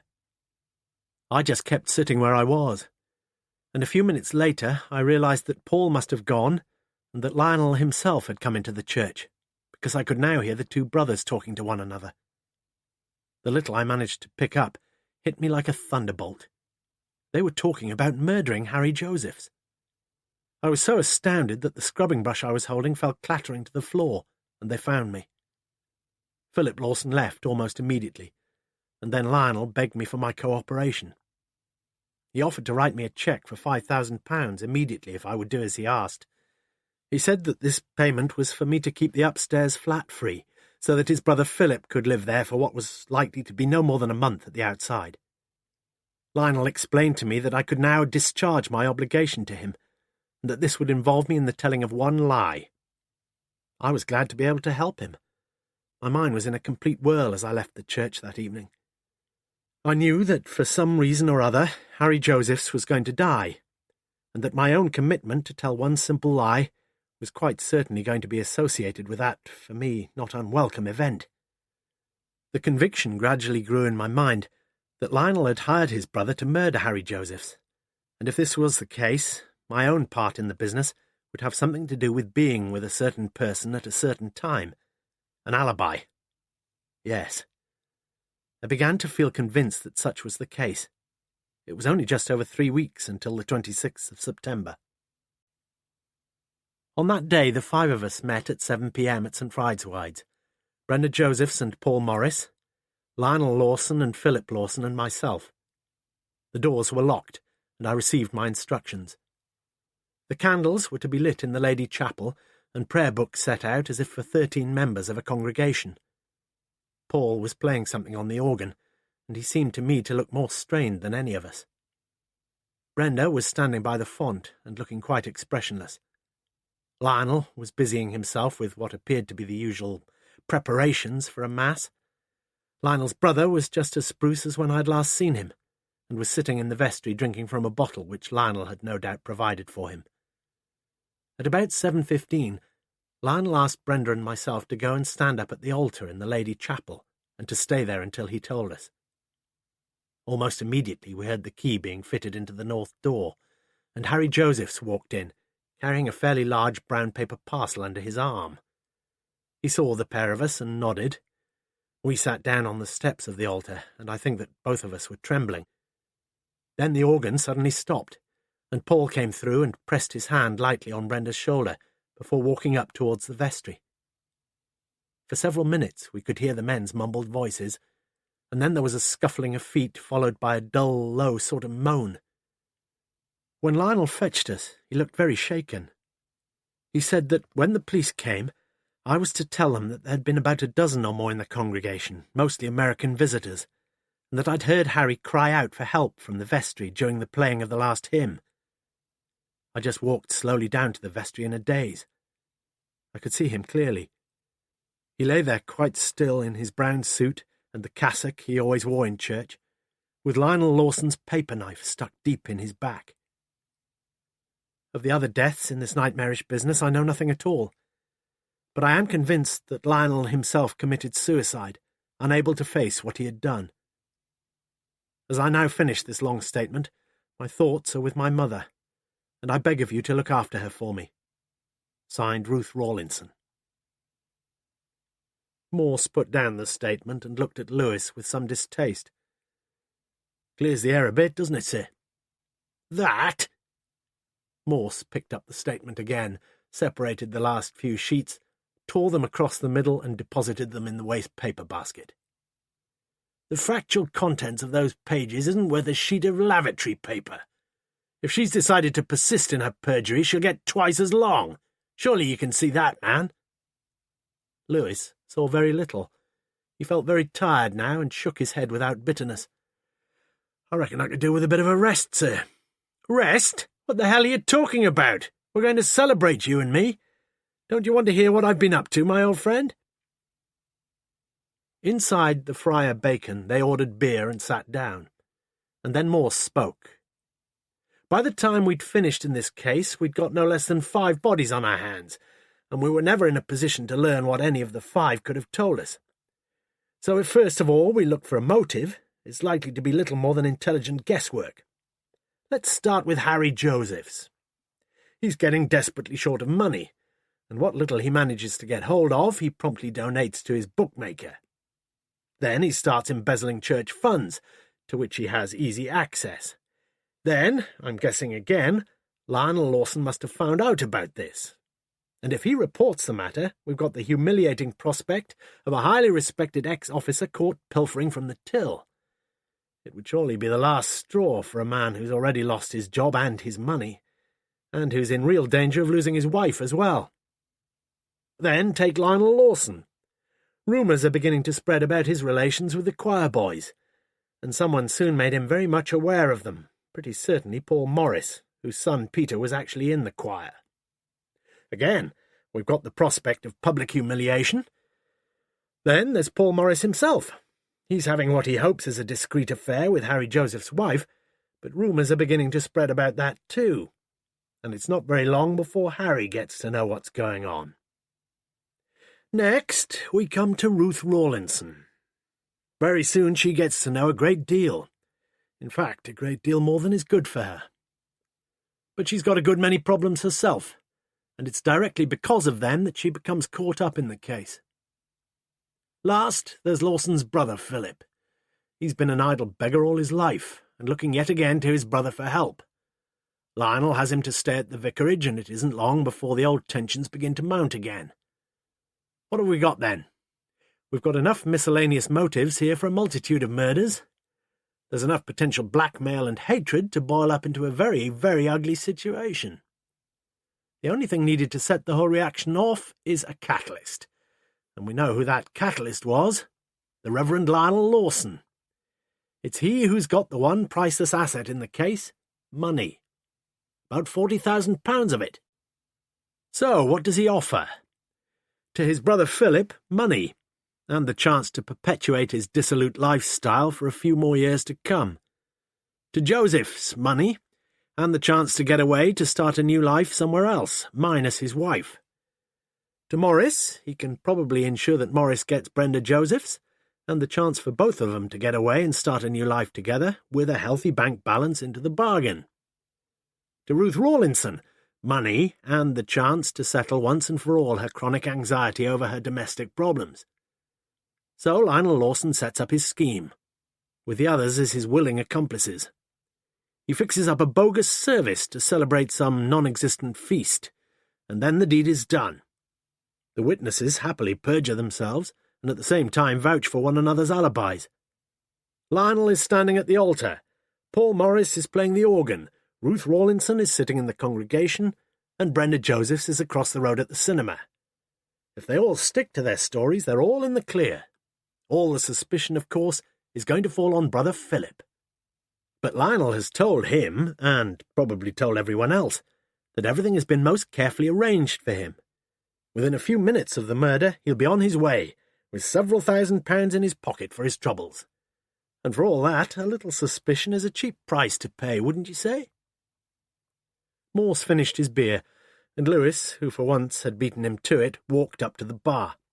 It was quite clear to him, as Morse had said, that there was a whole host of motives in the case, interlocking, and, if Morse were right, mutually complementary and beneficial. But where did all this hatred against Harry Joseph spring from? And why all this peculiar palaver in the church? Why not just kill Josephs and dump his body somewhere? Between them that would have been infinitely simpler, surely. And what about the actual murder itself? Morphine poisoning and a knife in the back? No, it didn't really add up. He paid for the beer and walked back to their table. Morse took a mighty swallow from his beer and continued. We've now got to ask ourselves the key question. How can we account for enough hatred on somebody's part against Harry Josephs? And closely connected with it, we've got to ask ourselves why there was all this clumsy kerfuffle at the phony service, and also why Josephs was killed twice over. Well, let's deal with the last question first. I'm sure you've heard of those firing squads when you get, say, 4 men with rifles, all quite happy to shoot the poor fellow tied to the post, but 3 of them have blanks up the barrel, and only one has a live bullet. The idea is that none of them will ever know which one actually fired the fatal shot. Well, I thought that something of the sort may have happened here. There were 3 of them, remember, and let's say none of them is too keen on being solely responsible for the killing. But we learned from the post-mortem that there were 2 causes of death and not 3. Somebody gives Josephs morphine in some red wine, and then somebody, either the same somebody or somebody else, stabs him in the back. Why bother to kill him twice over? Are you ready for a bit of a shock, Lewis? Ready for anything, sir. Morse drained his glass. By Jove, the beer's good here. It's your turn, sir. Morse planted the 2 pints carefully on the beer mats. Where was I now? Ah, yes, you didn't ask me where I'd been today, did you? Well, I've been up to Rutland again. Leicestershire, sir. Morse appeared not to hear. I made one bad blunder in this case, Lewis. I listened too much to rumour, and like they say, you throw enough mud and some of it will stick. Well, I reckon that's what happened with Lionel Lawson. I even managed to convince myself that when he was expelled from school it must have been because he was buggering about with some of the younger lads there. But suddenly I began to wonder, what if I'd been quite wrong? What if Lionel Lawson's old headmaster wasn't too unhappy about letting me believe what I did, because the truth of the matter was far worse? Today I met Mayer again. You see, the Lawson brothers were an extremely odd mixture. There was Lionel, the elder brother, a hard-working, studious swot, bespectacled even then, not too gifted academically, struggling along, doing his best. And then there was Philip, with all the natural gifts any boy could ask for. A fine brain, popular, good-looking, and yet always idle and selfish. Lionel's jealous of his brother, increasingly and finally furiously jealous. From what I've been able to learn, there was a young girl mixed up in it all, when Lionel was 18 and Philip a year or so younger. She was Lionel's girl, until, that is, Philip took her away from him. It was from that point that the whole of the tragedy dates. At home one weekend, Lionel Lawson tried to kill his brother. He tried to use the kitchen knife, and in fact he wounded him quite seriously, in the back. Things were hushed up as far as possible, and the police were quite happy to leave the situation in the hands of the school and the parents. No charge was brought, and things, so it seemed, settled down. But the records couldn't be altered, could they, Lewis? The fact was that at the age of 18, Lionel Lawson had tried unsuccessfully to murder his brother. So if, as I said, we're looking for any festering, insatiable hatred in this case, then we've found it. The hatred that existed between Lionel Lawson and his younger brother. It was all very interesting and suggestive. Lewis could see that. But he couldn't really see how it affected many of the problems in the present case. Morse was going on, though. At first, I thought that Lionel Lawson had killed Harry Josephs, and had then faked his own suicide by dressing up his brother in clerical get-up and chucking him from the top of the tower. All you'd want was someone who would agree to a wrong identification of the body, and such a person was readily available in Paul Morse, a man who would have profited by having Joseph's wife for himself. But you made the point to me yourself, Lewis, and you were absolutely right. It's one hell of a job to dress up a dead man in someone else's clothes. It was Lionel Lawson, not his brother Philip, who fell from the tower last October. In his own conscience, Lionel must have realised that he'd done something so terrible and so unforgivable that he just couldn't live with it any longer. So he took his spectacles off, put them in their case, and jumped. And while we're on this identification business, Lewis, I must confess I had my fair share of doubts about whether the body we found on the tower really was Paul Morse. If it wasn't, the possibilities were staggeringly interesting. But although we've no satisfactory identification as yet, you can take my word for it that it was Paul Morse. Yes, indeed. And so, at long last, I just looked at the simple possibility that all of us had completely ignored from the very beginning. Ruth Rawlinson herself came very near to telling the truth and giving the game away in that ridiculous statement of hers, when she said that she was prepared to tell one lie. One lie. She told us that this lie was about the service in St. Fride's that never took place, and about her silence in the plotting of Harry Joseph's murder. But listen, Lewis, that wasn't the real lie at all. She lied about the identification of the body lying dead in St. Fride's vestry that night in September. That was her one big lie. Because, you see, the body found murdered that night was not the body of Harry Josephs at all. It was the body of Lionel Lawson's brother, Philip Lawson. The following is an extract from the transcript of proceedings held on the 4th of July at Oxford Crown Court, against Miss Ruth Rawlinson, on the charges of perjury and conspiracy. Mr. Gilbert Marshall, QC, prosecuting for the Crown, Mr. Anthony Johns, QC, acting for the defence. Marshall. Let us turn, if we can, away from these rather nebulous areas of motive and come to the events of last September, specifically to the evening of Monday the 26th of that month.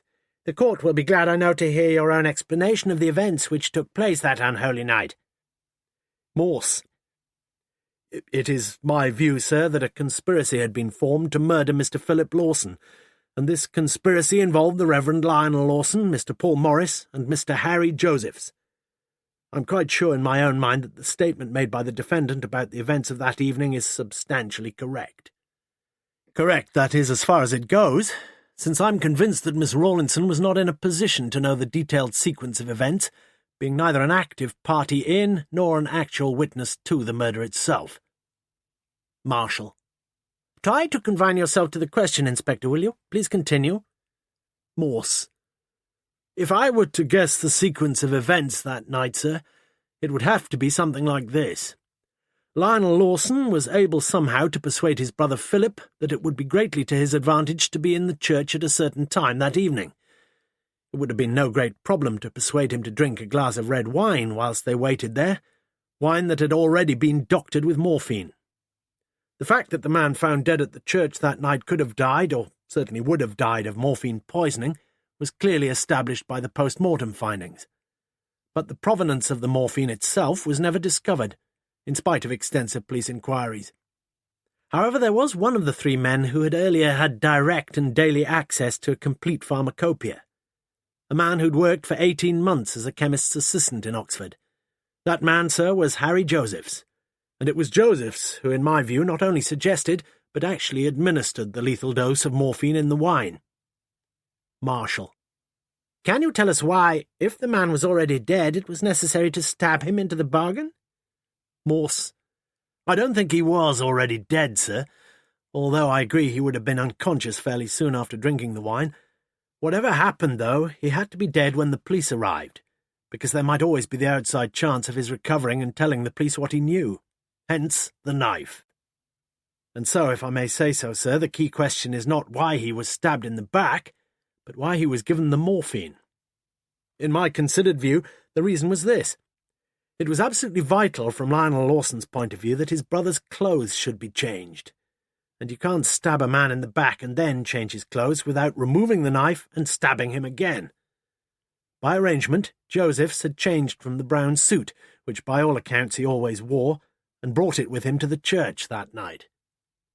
Without any doubt, I should think the suit was wrapped up in the brown paper parcel which Miss Rawlinson mentions in her statement. The police would obviously examine the dead man's clothes in the minutest detail, and an actual change of clothes would be the one certain way of making the deception appear absolutely authentic. And so, when Philip Lawson had slumped unconscious in the vestry, his own clothes were removed and Joseph's clothes put on him. A difficult and lengthy job, I should imagine, but there were 3 of them to do it, and time was very much on their side. Then they dressed him in Joseph's cassock, and the moment of truth had now arrived for Lionel Lawson. I suspect that he asked the other 2 to leave him, and then he completed a task which he'd attempted once before and in which he had failed so disastrously.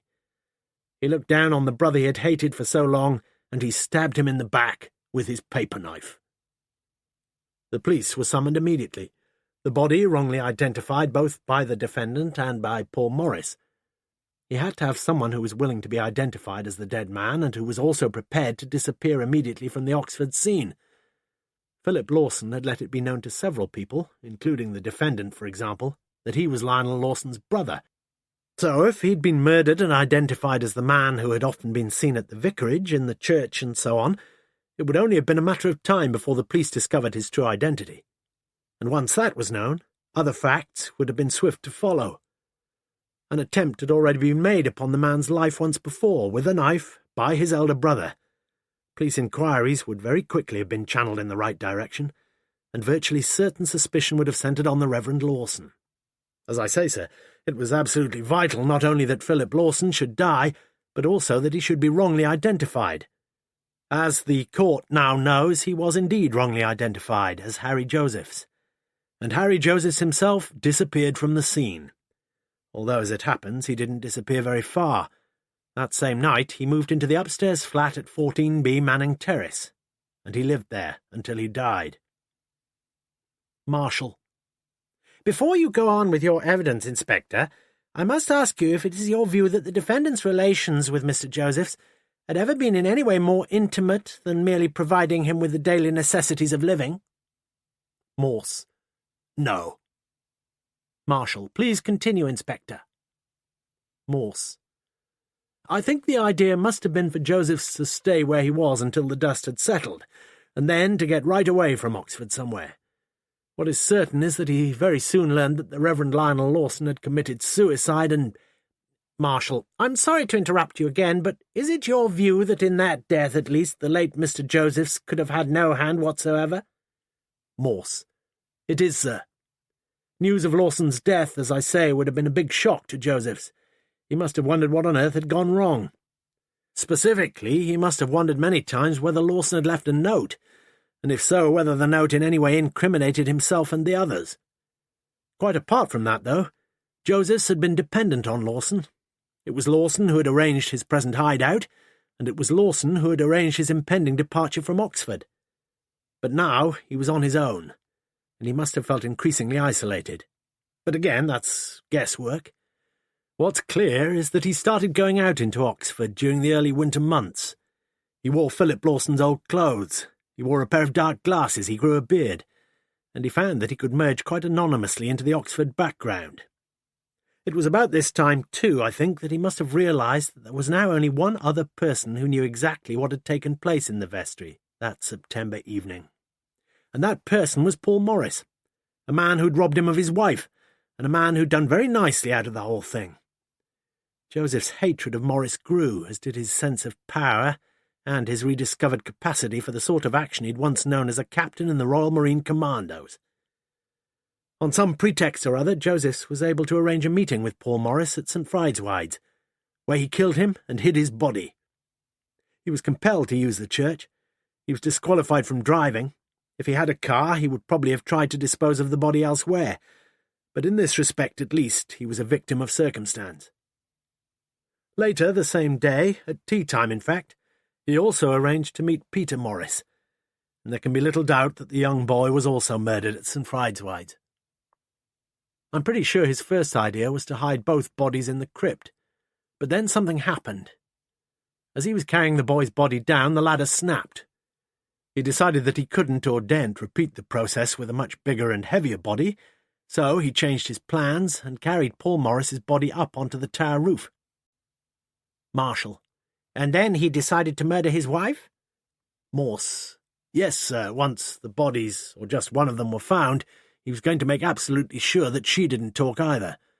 And in any case, with Paul Morse now out of the way, his jealous hatred was directing itself ever more insanely against his wife. Marshal. Thank you, Inspector. Could you now tell the court exactly where the defendant fits into your scheme of things? Morse. I felt reasonably certain, sir, that Miss Rawlinson would be safe only so long as she herself had no knowledge of the identities of the bodies found in St. Fried's. Marshal. But as soon as she did, Joseph decided that he would also murder the defendant? Morse. That is so, sir. As you know, I was an eyewitness to the attempted murder of Miss Rawlinson, and it was only at that point that I was convinced of the true identity of the murderer, when I recognized the tie he tried to strangle her with. The tie of the Royal Marine Commandos. Marshal. Yes, very interesting, Inspector. But surely the defendant was always just as much of a threat to the murderer as Brenda Josephs was. And if she was, why do you think he treated the two women so differently? Morse. I believe that Josephs had grown to hate his wife, sir. Marshal. Very well, go on, Inspector. Morse. As I say, sir, I felt convinced that Josephs would attempt to kill Miss Rawlinson almost immediately, since it must have been clear to him that things were beginning to move very fast indeed. And since Miss Rawlinson was the only person left, apart from himself, who knew something of the truth. So my colleague, Sergeant Lewis, and myself decided we would try to bring the murderer out into the open. We allowed a slightly inaccurate report on the case to appear prominently in the Oxford Mail, with the sole purpose of making him suspect that the net was already beginning to close on him. I thought that he was almost certain to use the church once more. He would know exactly the times when Miss Rawlinson would be cleaning there, and he had his plans already. What beats me, said Bell, is how many crooks there are around, in a church too. Lewis, Morse, and Bell were sitting in Bell's office just after the verdict and sentence had been passed on Miss Ruth Rawlinson, guilty, 18 months' imprisonment. Morse was silently smoking a cigarette. For a few blissful moments on that day in St. Fried's, he had felt such a precious affinity with a woman as he had felt only once before. But their orbits, his and hers, had crossed too late in the day, and she, like all other lost souls, like the Lawsons and Josephs and Morris, had erred and strayed from the ways of acceptable human behaviour. Should he go to see her now, as she had asked? Morse heard his own name mentioned again and realised that Bell was talking to him. You know, I still don't understand. Nor do I, interrupted Morse.